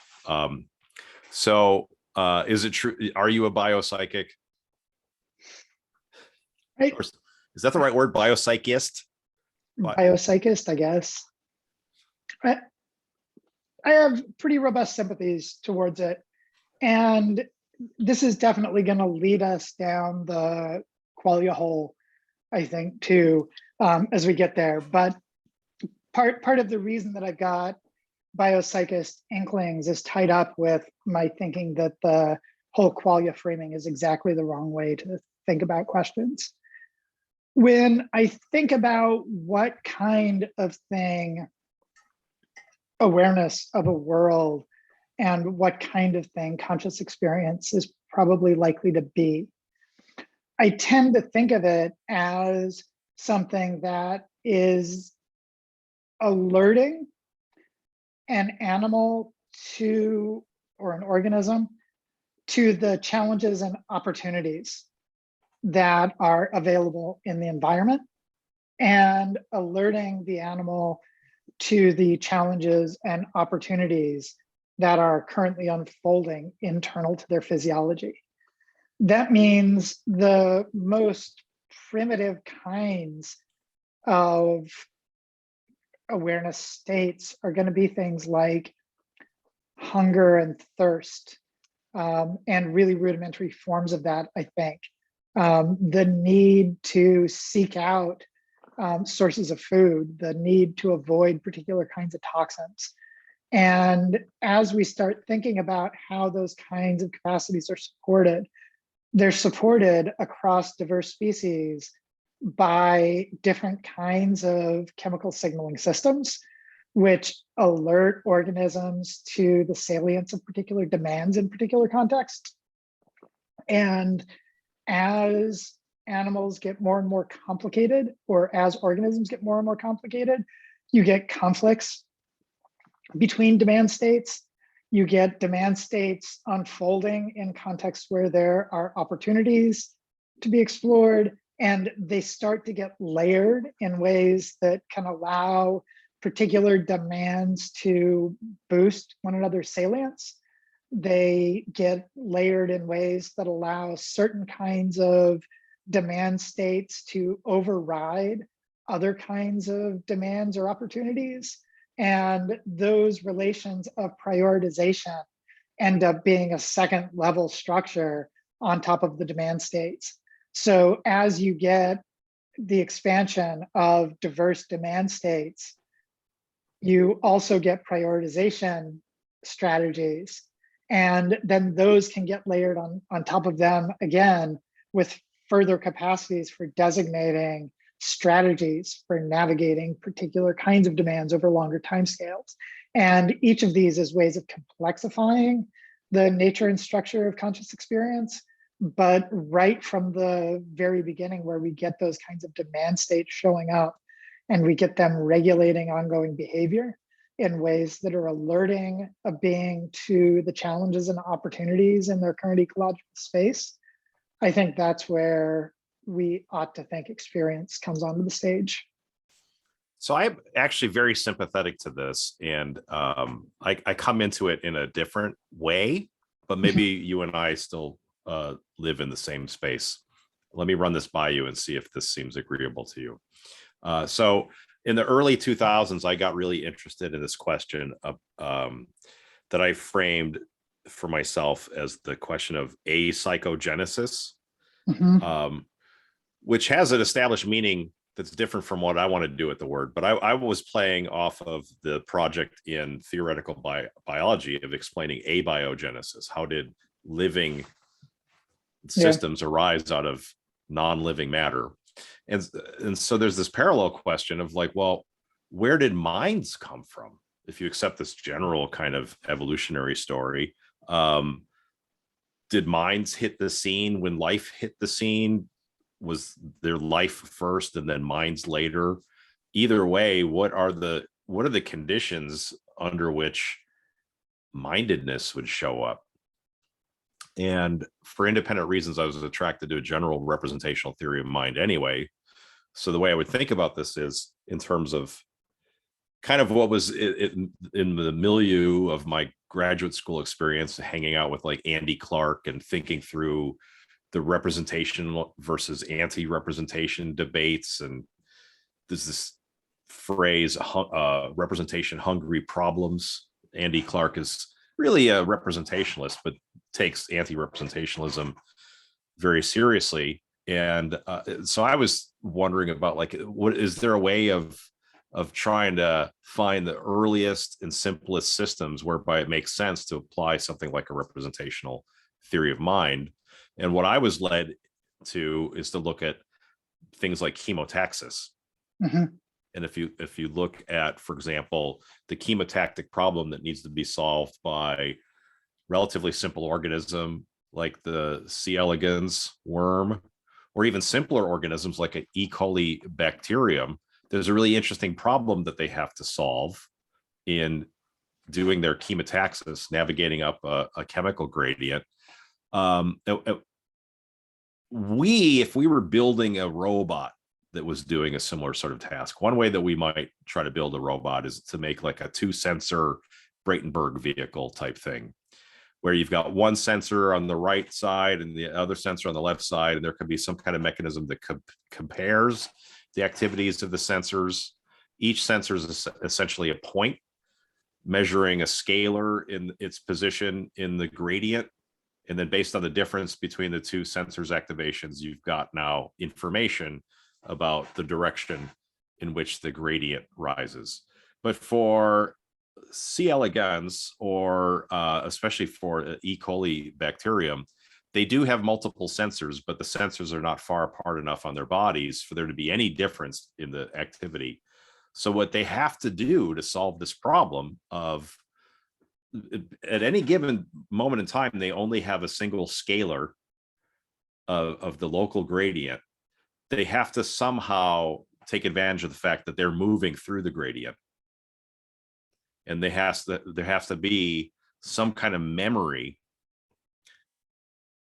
whereby the past activations of the sensor and current activations of the sensor can both somehow have a causal effect on the behavior of the organism. But this, to me, looks like a very representation hungry problem. And you can put yourself in the point of view of someone having to solve essentially the same problem. Like, say you're in a rowboat and you're trying to navigate out of a fog. You can't tell right now, like, what part of the fog you're in. Is it foggier? Is it less foggy than it was before? Unless you had a memory and you could compare your current perception to your memory of what it looked like a little while ago. Now you are able to solve the problem of navigating your way out of the fog. And it turns out this is how E. coli, you could experimentally demonstrate that E. coli has to have some kind of memory store. So I think you could break down, you could do like an analysis of the different, in the case of the C. elegans worm, different parts of the nervous system carrying information or constituting a representation of certain environmental qualities, other things downstream that are using that as representations to perform a computation that ultimately drives behavior. And now if someone asks, what does this have to do with consciousness? Because that's just strictly representation talk. How do you map that into consciousness talk? What I would say is that, well, there are ways of talking about consciousness that have nothing to do with what it's like and qualia and all that, frankly, horseshit. There are ways of talking about consciousness whereby you're conscious of something. In some cases, the something that you're conscious of is a state of the environment. In other cases, what you're conscious of is a state of yourself. Those ways of talking about consciousness map pretty straightforwardly into this third person accessible representation kind of way of parsing the system. And so if E. coli have this, single cell organisms have this, then you can find this sort of thing all up and down the biological spectrum. So that'd be my way into it. Does that sound agreeable to you? Any problems with that? And I should warn you that I've got a trap. So choose carefully how you answer that question, because I'm going to spring a trap. I'm these days at least ambivalent about broad scale representational claims. I think that it's absolutely likely that there are some kinds of processes in human minds that are exploiting representational strategies. And I think there are ways of thinking about analog computations of the sort that Corey Malley has been talking about that can help us to think about some kinds of neural processes. But I think that in loads and loads of cases, it's actually preferable to talk in terms of relatively direct responses to demand states. And part of what I think is happening there is that it's sensitivities of one part of a system to another part of the system that it's embedded within. And when we think in terms of a signal like a hunger demand, or, I mean, way more primitively, the necessity for ingesting salt, I think part of what's happening there is that the structure and organization of ongoing behavior needs to be pulled out of a space that it was previously in and reoriented towards a particular kind of challenge, which is getting access to sodium. And where that happens, the shifting of where you're directed is precisely what we're talking about when we're talking about awareness. It doesn't need to be anything that's drawing on those kinds of representational capacities. Sometimes it might, but when we think about what's going on as a single-celled organism shifts its behavior from pursuing one trajectory to avoiding it, part of what's happening is that a particular kind of stimuli has become salient. Either it's a satiation signal or it's a toxin signal. And both of those need to be able to recruit enough of a global awareness of the situation to change the orientation and direction of the organism. And I think that when we start thinking in those terms, it gives us a way of thinking about a lot of these questions without drawing on representational frameworks. And then we can ask, which I think is always a question that's worth asking, is a representational strategy being employed to drive this kind of response, or is it a different kind of physiological response? So the representationalist is going to try to interpret, for example, talk of signaling as an example of representations. There's a signal. What's it a signal of? If it's a signal that, you know, there's sodium in the environment or salt in the water, wouldn't that count as something like a representation of sodium, or a representation like sodium here now is its content? It's the content of the representation. So I think it's probably always possible to offer a representational gloss on what's going on.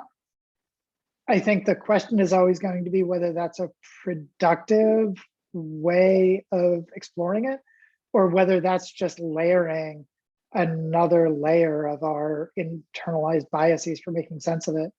And in a lot of cases where, for example, an organism has a drop in the levels of potassium in their body, that triggers relatively directly in some systems a search for potassium. And it's not necessarily because there's something that conveys the information that there's diminished potassium. It's that diminishment of potassium, where that happens, the response comes to be. And it's really pretty directly causal. And offering the representational gloss is just adding another layer onto the story that I don't think actually helps. So I wonder then, what justifies the laying the awareness terminology on there then?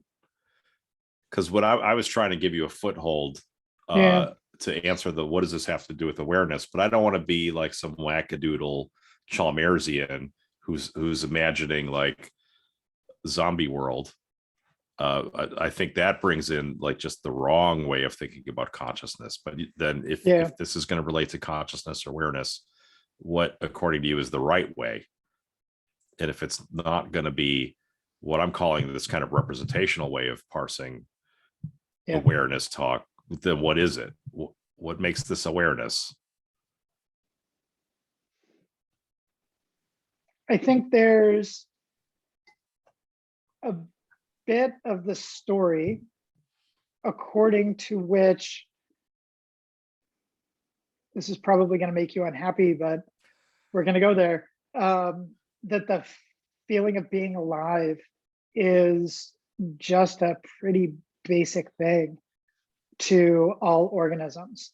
And that what gives that texture such that we get different forms of experience is the way that different challenges and different opportunities shift that background state.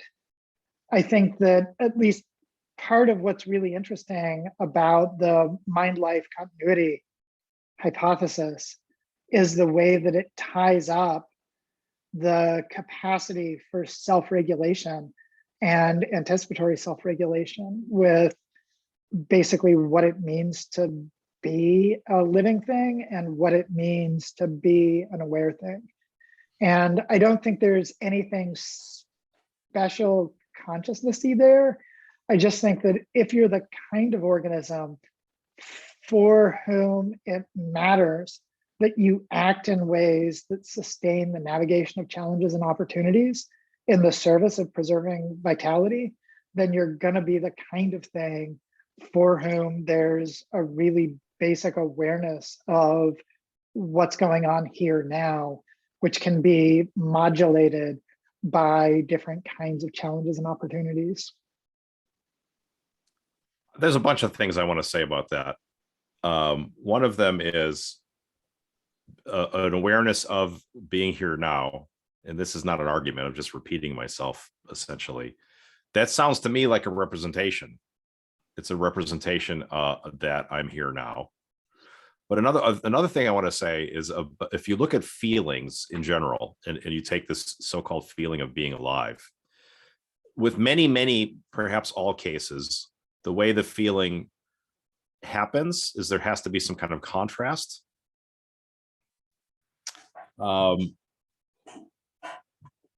So, for example, I mean, talking about vision in connection with feeling is maybe a little off, but I'll do it anyway.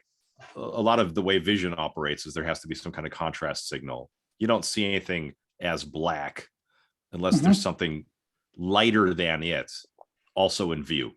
And then you've got this contrast, and perhaps all sorts of sensory experience depends on a similar sort of contrasting phenomenon. In the case of being alive, well, if there's no contrast, if you're dead, game over, man. So all living creatures are alive. So why I would think, you need an alive detector? Just fucking stay alive, dude. If you're dead, you blew it. So you don't need a detector, but what you need is that for at least all mobile organisms, the awareness that's happening there is never static. It's a constantly changing, dynamic unfolding of different kinds of demand states, different kinds of opportunities, and different strategies for staying alive. And I think that one of the things that makes the representational gloss look seductive is that we freeze the organism at a particular point and ask whether it's got an experience of being here now. But I think that's probably always, or almost always, the wrong way of framing things. It's the exchange of internal regulatory demands and external activity, and the way that that's constantly leading to shifts in what's happening over here and what's happening over there, in what's happening that's necessary to sustain viability in this particular ecological context. And that's giving you something that's more like a flow of activity. And because that flow is constantly changing, it's the differences between one moment of awareness and the next moment of awareness that drives the sense that there is something going on. And maybe, I don't know if this is right or not, when high-level meditators talk about nirodha experiences, cessation experiences, part of what's happening there is you've imposed so much stability across those unfoldings that you're getting such a minimal pattern of differentiation that no pattern of awareness actually shows up. And that's something that's cool if you can pull it off. But I think it's exactly the point that you're directing us towards. And it's something that shows that for most of us, even when we're engaged in meditative practices, we're not hitting a point where experience ceases. And it's because there's a constant exchange of different needs, different demands, different expectations, different patterns of unfolding thoughts, patterns of visual encounters, etc. I must say, I'm still pretty skeptical that there is such a thing as the feeling of being alive. And if there were such a feeling, that it would be basic and universal.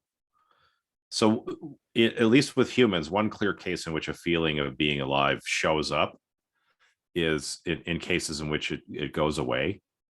So for example, certain kinds of delusions, which is the one where you think you're dead. Is that Cotard's? Yeah. Yeah. I can't keep my delusions straight. No, So it's there's that one. Cotard's delusion, and this is self-directed, right? Where you feel of yourself that you're not alive. And I think there's a lot of theories out there about what is going on in that case. Yeah. So there's at least one sense of being alive, of the feeling of being alive that could go away.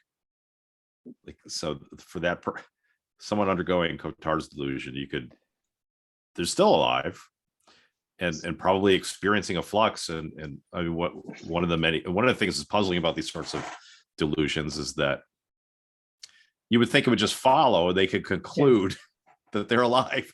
Like, hey, did you notice you're breathing?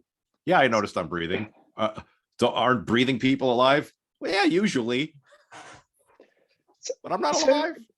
I think it's really important not to think of what I'm pointing to as something conceptual, as something that you necessarily need to be aware of.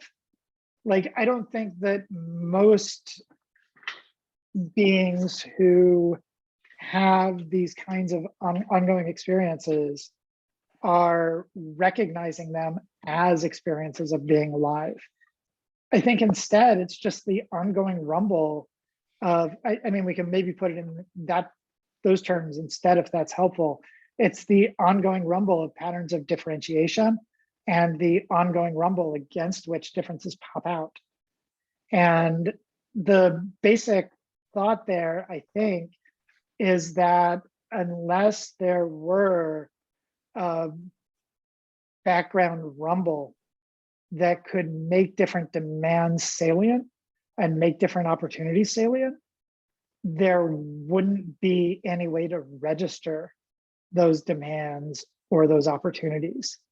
So it's basically nothing more and nothing less than physiological regulation, and physiological regulation that is designed to keep a body within the boundaries of its viability.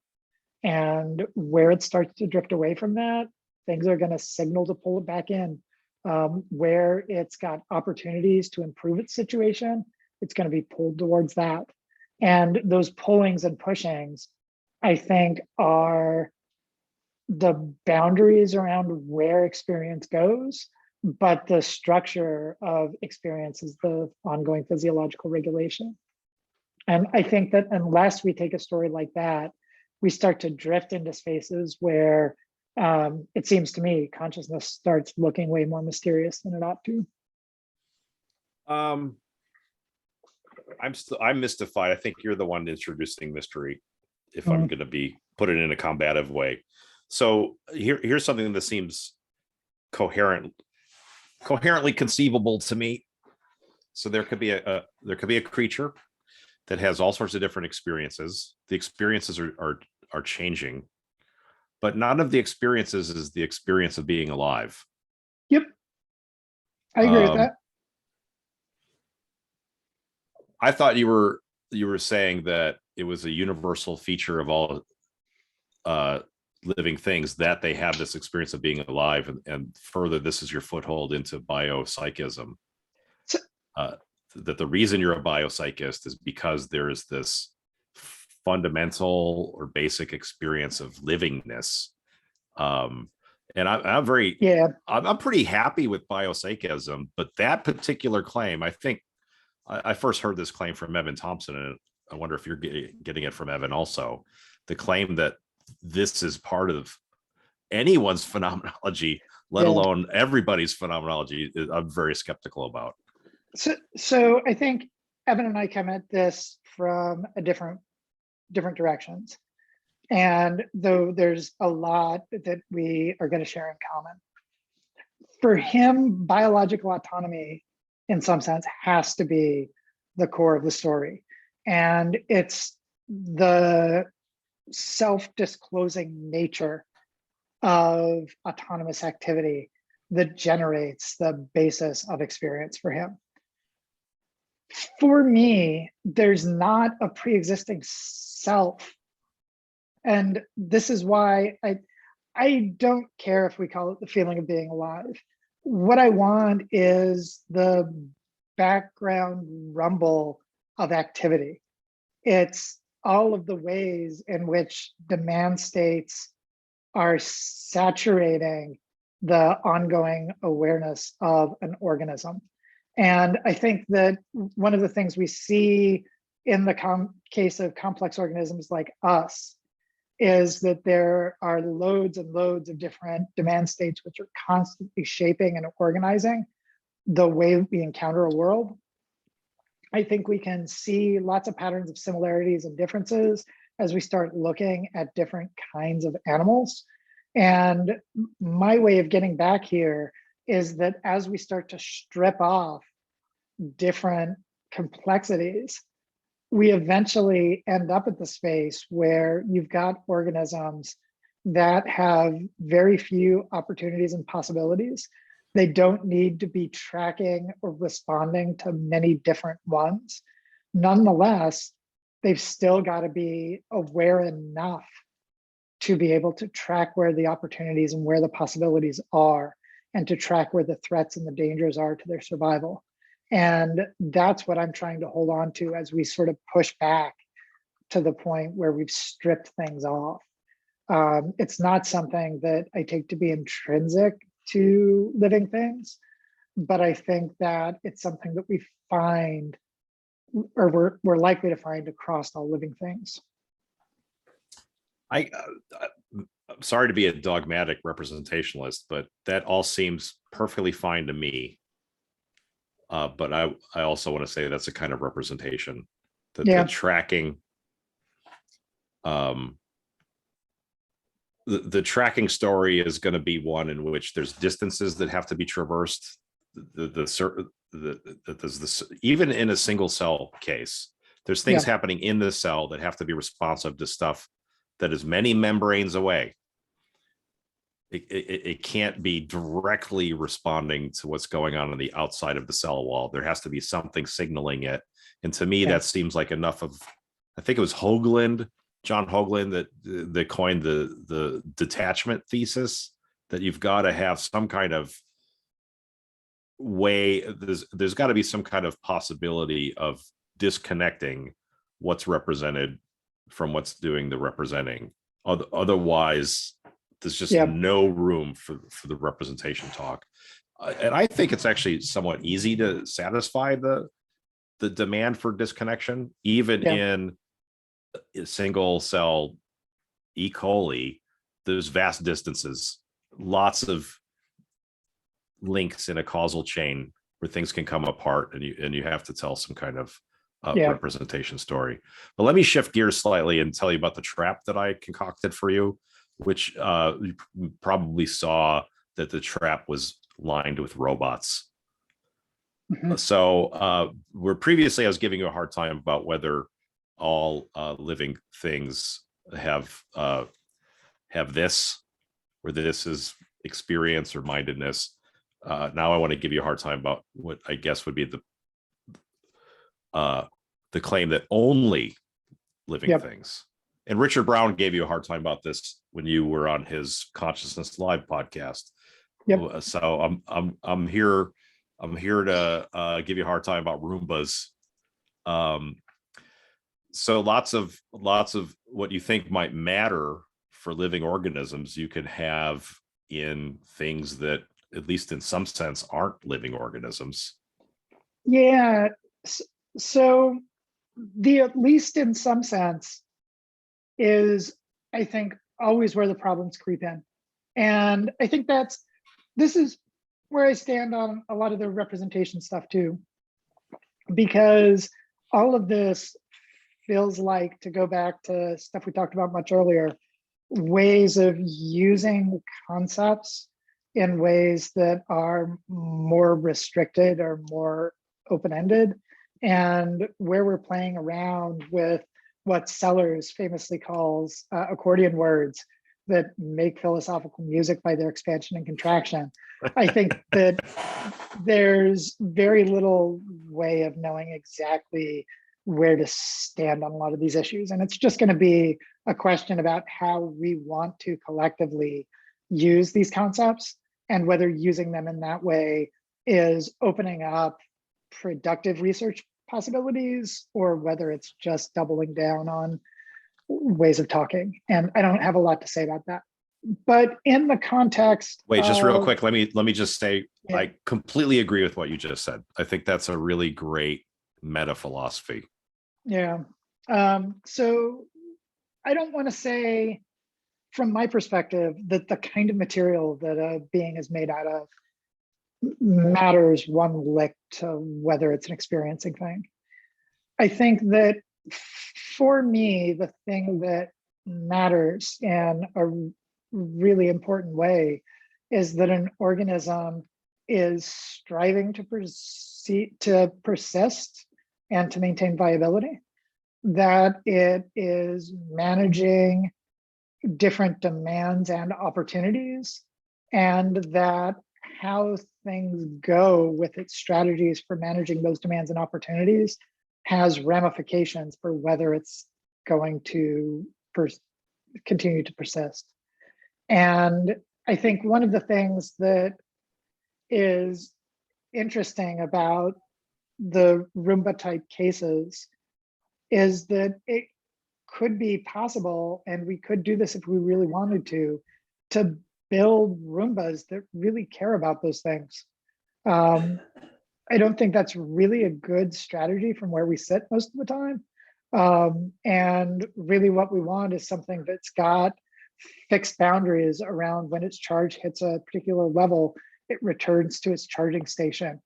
I was thinking this morning, because I had a feeling that you'd probably ask me about something like this, about that. I don't think I mentioned this when Richard asked about this, but that Ex Machina movie, I think, missed a really cool opportunity, which is, it could have highlighted the fact that when the robot leaves the bunker, that she had to think about where she was going to get her next charge. And she could have thought about what it would take to make sure she was going to be able to have access to charging stations. I think if that little tweak had been added into the film, I would have been much more convinced that this was a conscious and aware robot. And in part, it's because so long as all you're doing is just acting on the way that you represent the world without recourse to the demands to continued viability, I think you're just a robot. But you can build a robot that cares about that stuff. I think that's a really good answer. And to tie it back into the what I said was the meta philosophical view that I said I agreed with. I think that these sorts of questions have to be embedded into larger projects, and we have to appreciate that, like, what the right answer is ultimately is going to depend on how a whole bunch of things hang together. Yeah. So, for example, what is life? And there's a lot of open questions that we won't really feel satisfied we know what life is until, for example, we have a relatively agreed upon answer to the question, where did life come from? Yep. And that's a disaster. Like, how do you conduct experiments about what was happening on the planet Earth 5 billion years ago, or whatever, how would you gain data about those early conditions?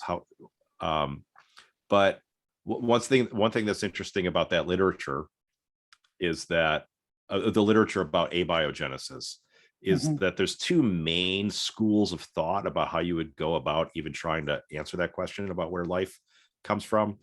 One school of thought is that you try to come up with a theory whereby reproduction happens. You might call this a reproduction first approach to the problem of abiogenesis.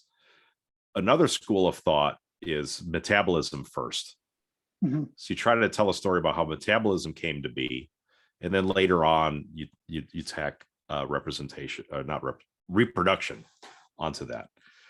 And the history of this is that mostly people go to the reproduction first view, in part because it's just easier to formalize. It's way easier to define what reproduction might be. You could give a formal definition of copying quite easily. But what the heck is a metabolism?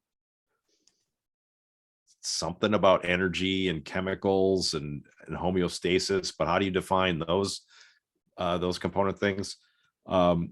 Anyway, I just bring this up to say that, suppose in the next few decades we actually get a pretty decent lead that tells us that, oh yeah, it actually had to be a metabolism first thing, and we get some decent progress on what even is a metabolism, then we might be in a better position to answer this question about Roombas. Because now we can say, well, does a Roomba have a metabolism? There's energy and it replenishes its energy, but maybe it turns out there's a lot of wrinkles to what counts as a metabolism, and Roomba just doesn't cut it. Yeah.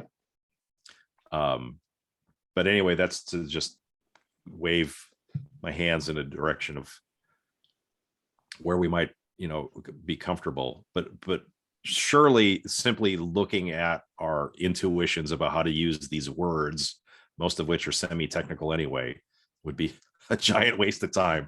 It ultimately has to be conciliate with vast swaths of scientific theory, all of which is super underdeveloped. Nonetheless, let's talk more about consciousness, despite our vast ignorance. So I had earlier in our conversation was talking about atomism and the lack of intrinsicness, and there's all sorts of ways in which that's obviously relevant to consciousness discussions. And I wanted to see how much you thought that was something you could agree with. So one way of casting what's going on in a lot of consciousness discussions is that we hyper focus on a specific example, like seeing red. And there seems to be this presumption, sometimes not often stated, that red is atomic.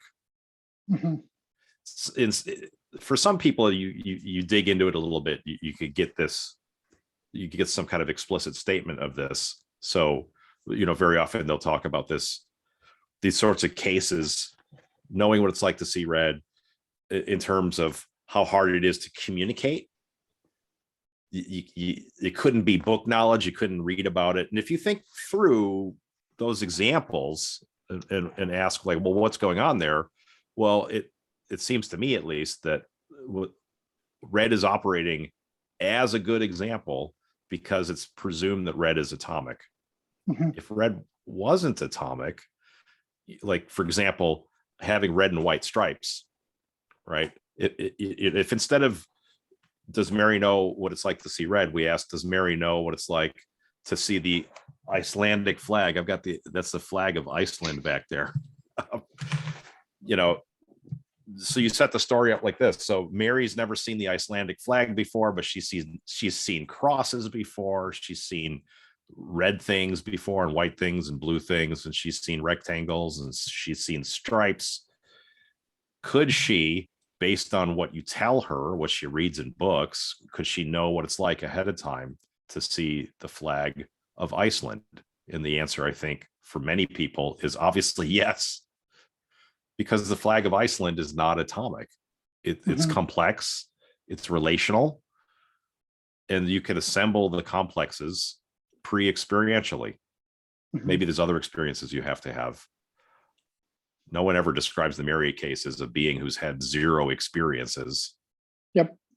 So it seems to all revolve around atomicity, which itself might be questionable on multiple fronts. One is this the idea that the mind is constructed the way Hume says, that you've got simple ideas and complex ideas. That might be totally wrong. There might be no simple ideas. It might just be this big Quinean web of things related to other things. Anyway, I wanted to run this by you in part because a lot of meditative practice looks like what you're doing is you're drilling down into experiences that on the face of it might seem simple and homogeneous. Like the sensation of breath at the tip of your nose. I've been through entire meditations in which it's just focusing on that one sensation and appreciating it's a fuck ton of sensations. And it's not just in the tip of your nose. You're aware of all sorts of things all over your body. And then even the stuff that you're focusing on the tip of the nose, there's further decompositions. Some of it has to do with vibration. Some of it has to do with temperature. And it might be the case that for all experiences, there's always further drilling down you could do and further complexities with no bottom. There's no set of experiential elements for which you could run a Mary case. And the stuff about inverted spectra is pretty much the same sort of thing. That the only way it could be conceivable that what it's like for you to see red is like when I see green and vice versa, is if those qualia are non-relational. Once you allow that they're relationally constituted, that there's a web of other kinds of experiences that what it's like for you to see red is related via various similarities to what it's like to see orange, what it's like to see yellow. Then you've got a structure. And if the structure is asymmetrical, then there's no remapping onto itself. There's a unique, correct way to map the qualia onto the brain, for example, if it's an asymmetrical structure. And then you don't get qualia inversions. So anyway, it seems to me that a lot of the problems all come from a few bad assumptions. One of the main ones being that there are atomic experiences or atomic, non-relational, non-decomposable foundations. I mean, I think I come pretty close to agreeing with just about everything you just said. And I think one of the things that motivates my NeuroYogacara stuff in the context of consciousness is trying to highlight both how weird conscious experience is and how it's weird in ways that philosophers don't tend to highlight. So first bit of that, which you alluded to, and which I think is very important, is that we almost never have experiences of a particular abstracted away from everything else that's going on. There's always, when you're sitting in a room looking at a white wall with a blue spot on it, there's the contrast between that particular white and that particular blue. There's the feeling of your butt on the chair. There's the continual feeling of what's going on as you breathe in and you breathe out. There's whatever patterns of hunger and thirst you might have, the patterns of dryness that might be sitting in your mouth. Like all that stuff is happening together. And it all comes, at least from my perspective, as a bundle. And as we start to try to look at an everyday experience like that and extract one bit of it, what we have to do is rely on patterns of conceptualization which are tied up with assumptions about which other members of the class of all of our previous experiences hang together, and which of them ought to be unified under a single monadic term. And if we start asking, what does it mean to see blue? What we're doing is we're clustering a bunch of different experiences together. We're saying that there's a single term that applies to all of them. And we're doing that in a way that suggests that that's picking out a real fundamental feature of the world.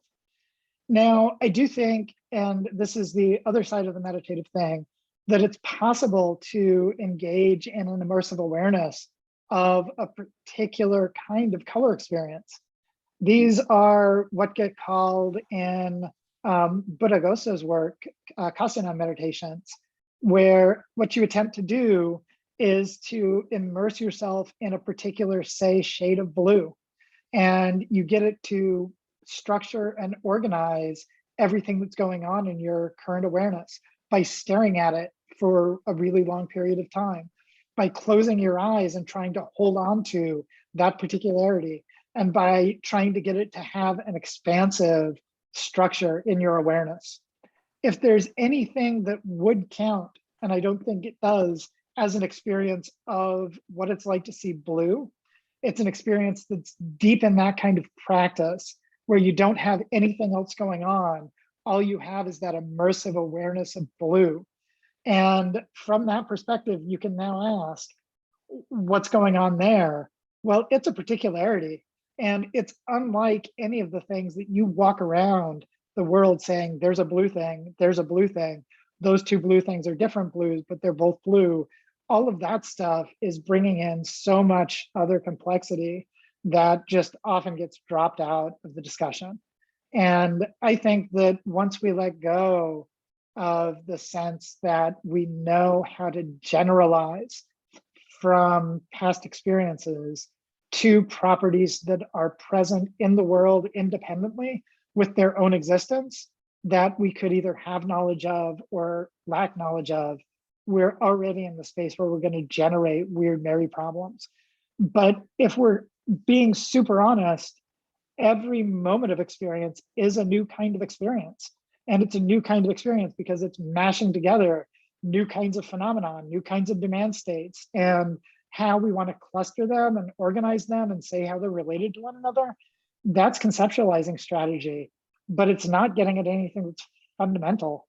All it's getting at is patterns that are unfolding in the change of experiences.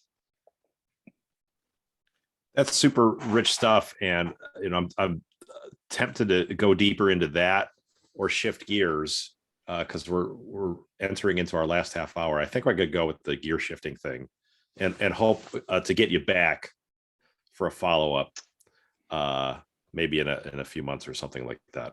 Because if I were to go deeper into that, I want to press you about, for example, stuff about the relative contributions of conceptual and non-conceptual stuff, and is it really true that it's always a different experience?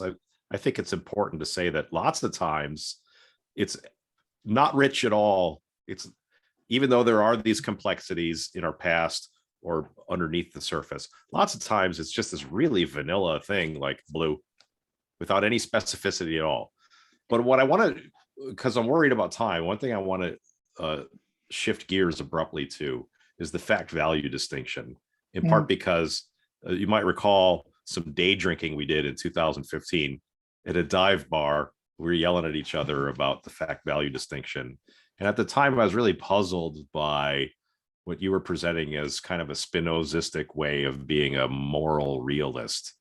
And I was pushing for some kind of nihilism or something like that, that I don't think I really believe much anymore. I don't know what I think anymore about these issues, but I had an experience recently listening to a podcast appearance of yours on the Enter the Void podcast, where I feel like things really clicked about your view on this. And so I want to run it by you and get you to say some more about it.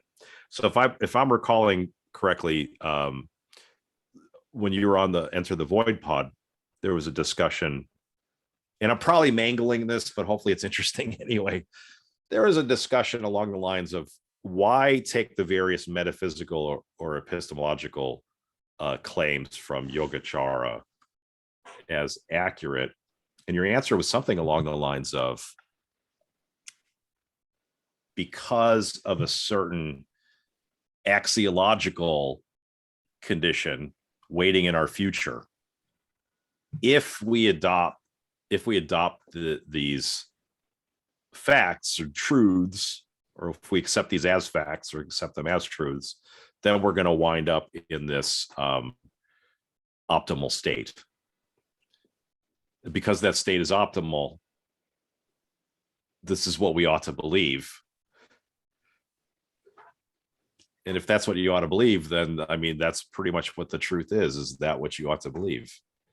And while one might question that, there's all sorts of different places one can raise issues for that. At least at that moment, I'm like, oh, okay, it's pretty reasonable. That seems defensible. I'm still not sure I believe it. So I just wanted to mainly check in with you and see, like, is that something that you would agree with, that ultimately that, you know, the facts and the values hang together and we accept these things as fact because we wind up in this valuable state of affairs? Yeah, I mean, I would tweak that just a little bit, and this might be a change in the way that I'm thinking about things, moving further away from the Spinoza stuff and maybe towards something that might be more at home in a Buddhist framework. I think that what is important is getting rid of the distortions and illusions that stand in the way of us being compassionate, caring, loving, collectively active beings. And part of the reason for that is that we're densely and deeply social animals. And because we're densely and deeply social animals, we have needs and interests that are always unnecessarily tied up with the needs and interests of other people. And so long as we're those kinds of beings, the question is always going to be, are the ways that we're using different kinds of conceptualizations of the world contributing to collective flourishing, or are they contributing to our imminent downfall as a species? Most of the ones that we deploy these days are pushing us towards a hellscape. And I think that that's something that's really worth noting and keeping in mind. And the reason that I like the Buddhist frameworks is that they are nudging us towards a recognition that the world that we're building is a hellscape, as well as a recognition that we can work to do better. How do you, so let's suppose someone accepts that basic picture, the one that we would describe as, you gotta get your practices in line with something that will promote the general good. Yeah. So someone could agree to that and still say, well, why Buddhism? Or why this specific flavor of Buddhism? Yeah. Because, you know, a utilitarian might agree with this. Utilitarian might say, like, look, we gotta maximize the ratio of pleasure over pain for the society at large. But the Buddhist is saying something like, well, get rid of pleasure. We gotta ditch the suffering. There's lots of different ways of living up to that particular picture. How do you know this one is, or, you know, how do you know you made the right choice, Bryce? Why aren't you a Catholic? They've got roughly this picture too. Yeah. I mean, so one tiny thing, Buddhists have loads of space for joy. And the Buddha says that his practices are ones that conduce to reliable and stable experiences of joy. And I think that's an important part of the story. But what I would say is that when we look at a lot of other frameworks, and this is precisely the reason that I angle towards Buddhist stuff, what we find is intrinsic teleology that doesn't actually get redeemed in any interesting way. It requires that there be designer or design that's intrinsic to the structure of the world. And I just don't think there is any such thing. I think there's all sorts of causal activity that have got us where we are. There are activities and opportunities that we can take up from where we stand. And the question for me is always, given where I stand now, what can I do to make things better, or what can I do to make things worse? I think we often get habituated into situations where the actions we choose are ones that make things worse. And I think that what the Buddhist perspective aims to do is to make us more aware of what's happening at a particular point in time, how it's been structured and shaped by history and by contextual factors, and what opportunities we have for acting given where we stand. That's maybe not unique to global traditions that look at things in this way, but it is something that I think is distinctively Buddhist. And I think that to the extent that I want to hold on to the bits of a naturalistic worldview that I really want to hold on to, that the world is organized and structured by causes, that those causes are ones that lead us to experience a world that's shaped by our evolutionary history and by our developmental contexts, by our ecological situation, by our histories of colonialism, and our histories of managing and shaping people into different spaces. I think that the Buddhist perspective gives us a way of thinking about how all those things inflect our awareness and what it might take to navigate our situation, to let go of some of those bad pernicious effects. So in some sense, you're preaching to the choir. Like, I'm predisposed to agree with what you just said. But there are certain skeptical worries that I'm still kind of haunted by, and I'd like to hear your reactions to them. One of the skeptical worries is one I picked up when I was an undergrad. I've been interested in meditation since like high school. I was like reading Aleister Crowley and stuff, and that's how I got into it. And when I was an undergrad at University of Illinois, I took a class on Buddhism, and I thought what I was going to get out of this class was information about meditation, which I conceived of as a way to trip without drugs. What I got instead was something I was initially pretty disappointed with, but a few years later, it kind of clicked for me as like, oh, that's a pretty interesting point of view.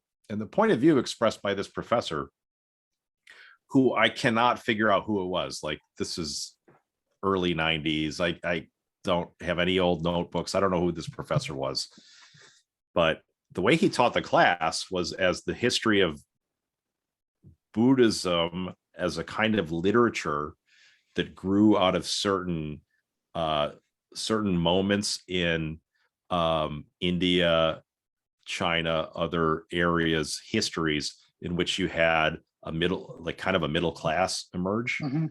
And so you had a market for a certain kind of literature. That was really deflationary. And as someone who thought they were going to learn how to just like make LSD in their own brain, I was super disappointed. But that very kind of like cynical, almost debunking argument about this stuff really, stuck with me as kind of a worry. Like, well, maybe this is just like the way to think about these sutras is like parallel to what we see like from Tony Robbins or Joel Osteen. It's just like a horse shit designed to sell books and increase church attendance. Another source of skepticism got on my radar much more recently, but it's a problem many people are discussing and have discussed for a long time, which is the bad teacher that there's Yep. lots of cases of established gurus, established masters that demonstrably, like as far as anyone can really tell from the third person point of view, they Yeah. are enlightened, but they're also assholes. Yeah. Maybe some of them are terrible sexual predators. So if you're coming at this thinking that this is the road to goodness or some kind of desired state, isn't there a lot of counter evidence that you've chosen the correct path? If even people who clearly are enlightened also clearly are pieces of shit. Yep. Like what do you do? I mean, I guess so. One thing that I would say, and this doesn't necessarily help because it brings along its own complexities, but for at least the Yogacara philosophers, even the people they pick out as masters in a really rich sense, Vasubandhu and Asanga, these aren't people who are seen as enlightened. They're not people who are seen as having attained that, whatever that pinnacle of existence is. They're people who are nice role models because they engage in deeply compassionate patterns of behavior. But like at the end of the day, what matters is how this stuff is transforming activity and how it's opening up compassionate activities.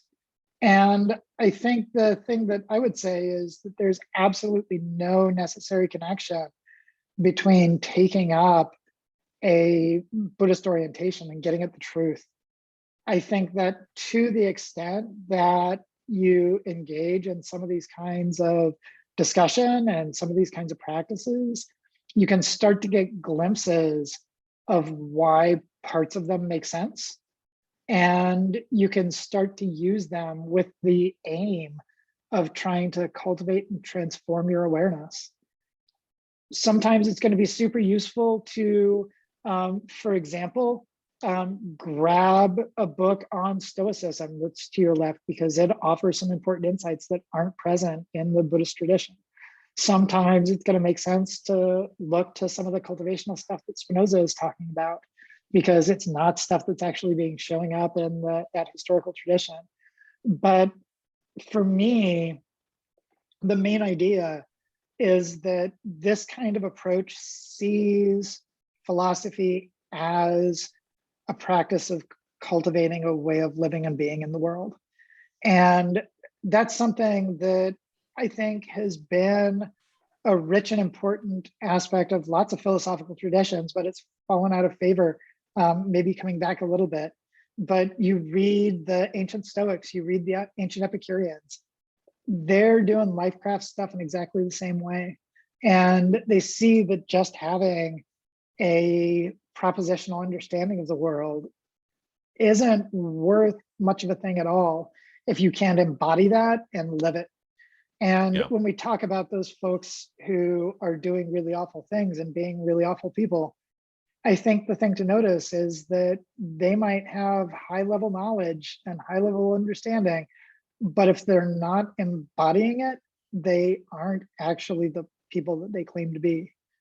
And I think that the critical strand that runs through Buddhism is always recognizing that testimony, that things that show up in texts, like they're useful, they're tools, but treating them as undeniable authority is just reifying things in a really problematic way. That doesn't mean, and this is the other last point, that people who live as Buddhists recognize that. In fact, lots of people who live as Buddhists see the particular rituals and the particular teachings and whatever else as absolutely essential. Sometimes that's a social control strategy. Sometimes it's a social liberation strategy. And looking at it from inside probably isn't going to tell you what it's doing. So, one thing that comes to my mind in thinking about these points is Evan Thompson's criticism of the way different pieces of Buddhism get cherry picked and integrated into certain Western capitalistic sorts of structures.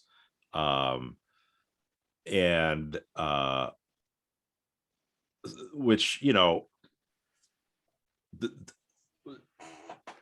certainly it's possible that there's a danger there, and arguably it's actual that there's lots of danger there. But on the other hand, I think that the way I would hear what you were saying is that Buddhism has to be open. If it's going to be any good, it's got to be open to the fact that it's not perfect. And as a practitioner, one needs to be open to the possibility that maybe you need to supplement it with not Buddhism, throw in some Stoicism. And so, you know, there's a way of hearing the Evan Thompson stuff by saying that, look, there's these traditions, you can't take these traditions apart. You can't take pieces out of them. You can't break the whole into pieces and pick and choose. And then what you're saying is in some opposition to Evan's critique, that in some sense you're saying you can, and you should look at it with a critical eye. And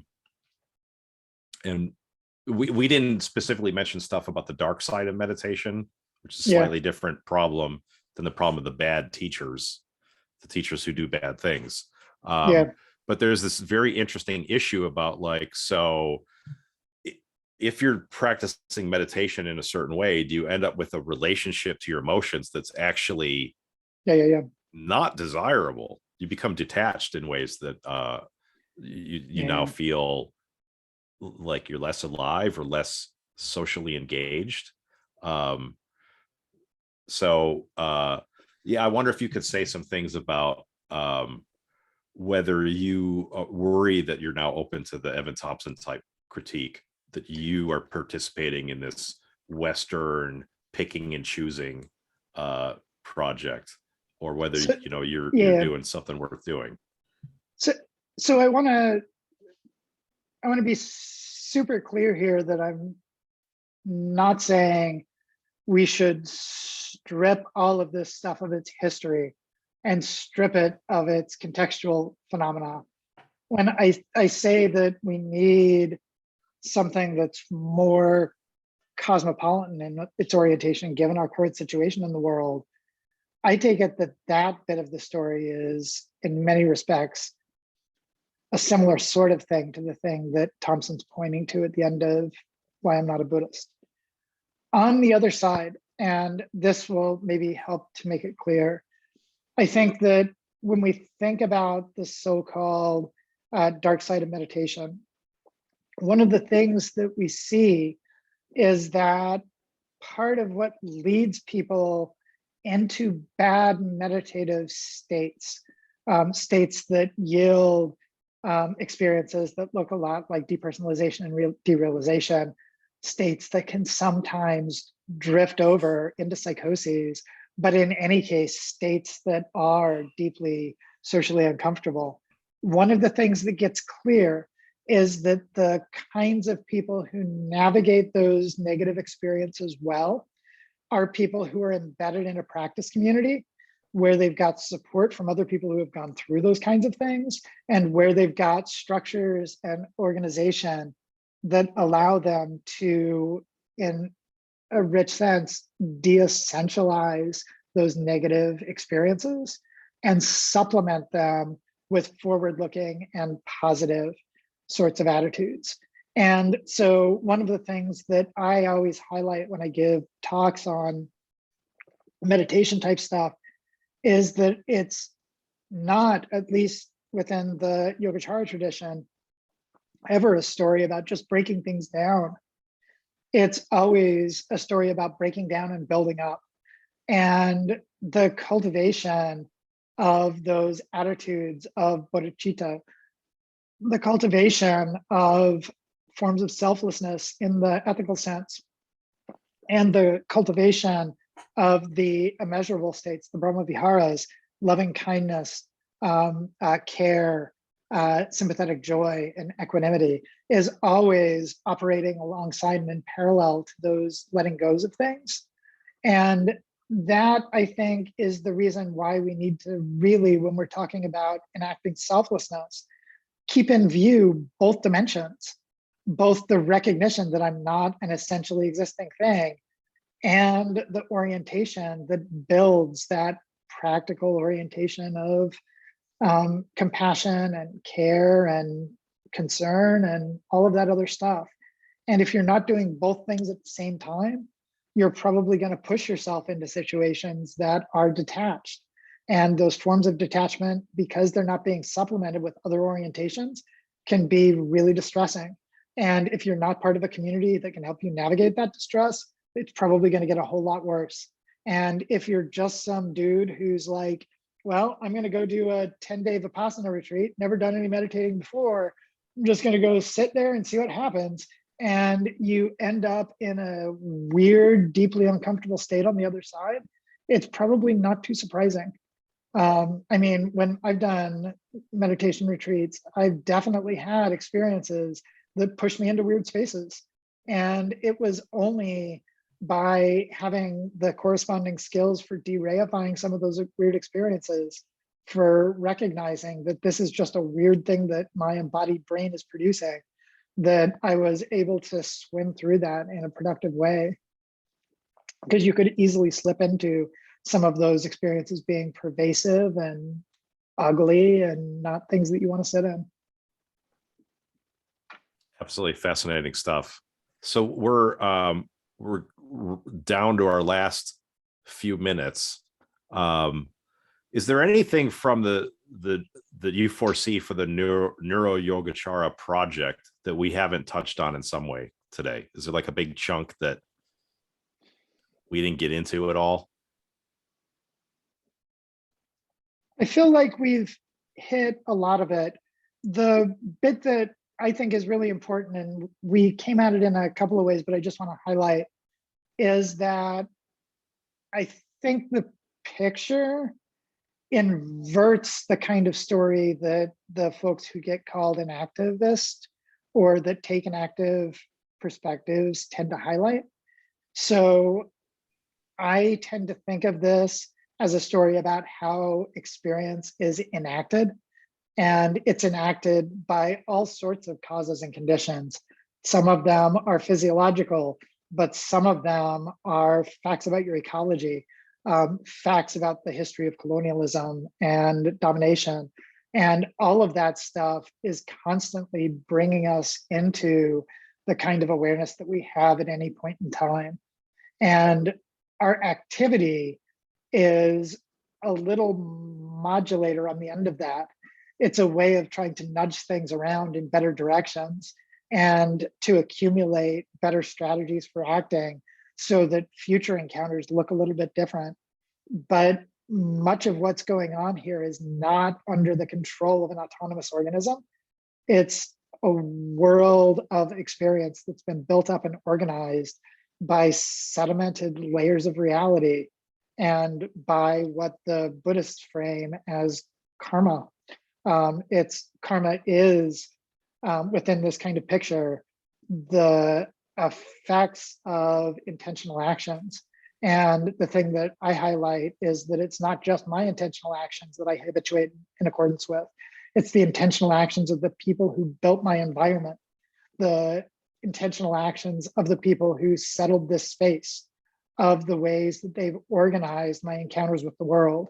And all of that leads me to encounter a world that's structured and saturated with meaningful possibilities, but only because I'm carrying that entire history with me.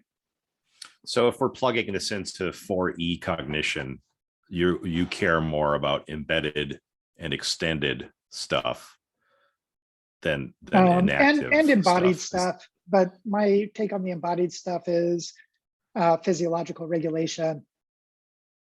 And it's really about the ways that ongoing demands on viability are structuring and organizing our awareness of the world, and the way that Things like the idea of allostasis, which lies right at the core of my picture, was developed looking at what happens to people who are exposed to continual and pervasive stress in their environment. And essentially what happens is the body becomes calibrated to expect that the world is going to be stressful. And unsurprisingly, those patterns of calibration have massively detrimental effects on things like hearts and lungs and peripheral organs. And all of that stuff is shaping what's going on at any point in time, because high levels of anticipated stress are also shaping cognition. And when you start to see all of that stuff, understanding it requires looking to the physiology. So I think the story has to be embodied. It has to be socially embedded. And I think it has to bleed across the boundaries of brain, body, and world. So when you describe your view as inverting what the inactivists are talking about, I'm guessing you might have some inactivists more in mind than others. So when I think of, for example, Evan Thompson, he's got this recent-ish paper of looking at the claim that meditation puts you into a state of non-conceptual awareness. I forgot the title of the paper, but it's an excellent paper, and it really gets deep into the philosophy of mind and cognitive science of what concepts are, and relates it to these Buddhist literatures about what conceptual versus non-conceptual awareness is supposed to be. And towards the end of the paper, he brings in what he calls an inactive analysis. But it sounds to me like what you're talking about. And what I would say is, it seems like Evan's just using inactive as kind of code for the whole host of things you get from 4E cognition. So let me put a really fine point on the difference. And this is something I'm drawing on arguments from Sonam Kachru about, and it's something that we're trying to think through a bunch together. But within the inactive framing of things, it's the autonomous organism that's navigating these challenges that is most salient. And what we need is a story about how that autonomous organism makes sense of the environmental contingencies that it's embedded within. That requires, I think, too rich of a notion of selfhood. And the way that I want to tell the story is that that organism, as well as its environment, are called into existence by those same histories. And the opportunities for action are far more limited. They're always there, but to the extent that we want to tell a story about mentality, we want to tell a story about how it's been enacted rather than how an organism is enacting a world through its engagements. And there's definitely deep affinities, and it's ways of highlighting different aspects of the story. But I want to highlight the role of those karmic histories in calling into existence awareness. And I want that to be the absolute center of the story,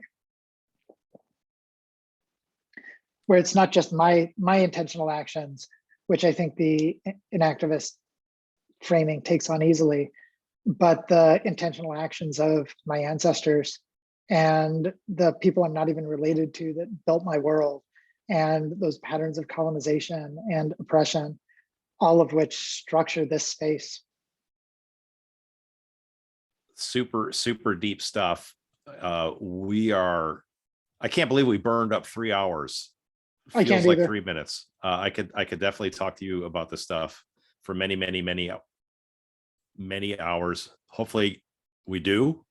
Absolutely. Before I press the button, I'm going to give you the last word.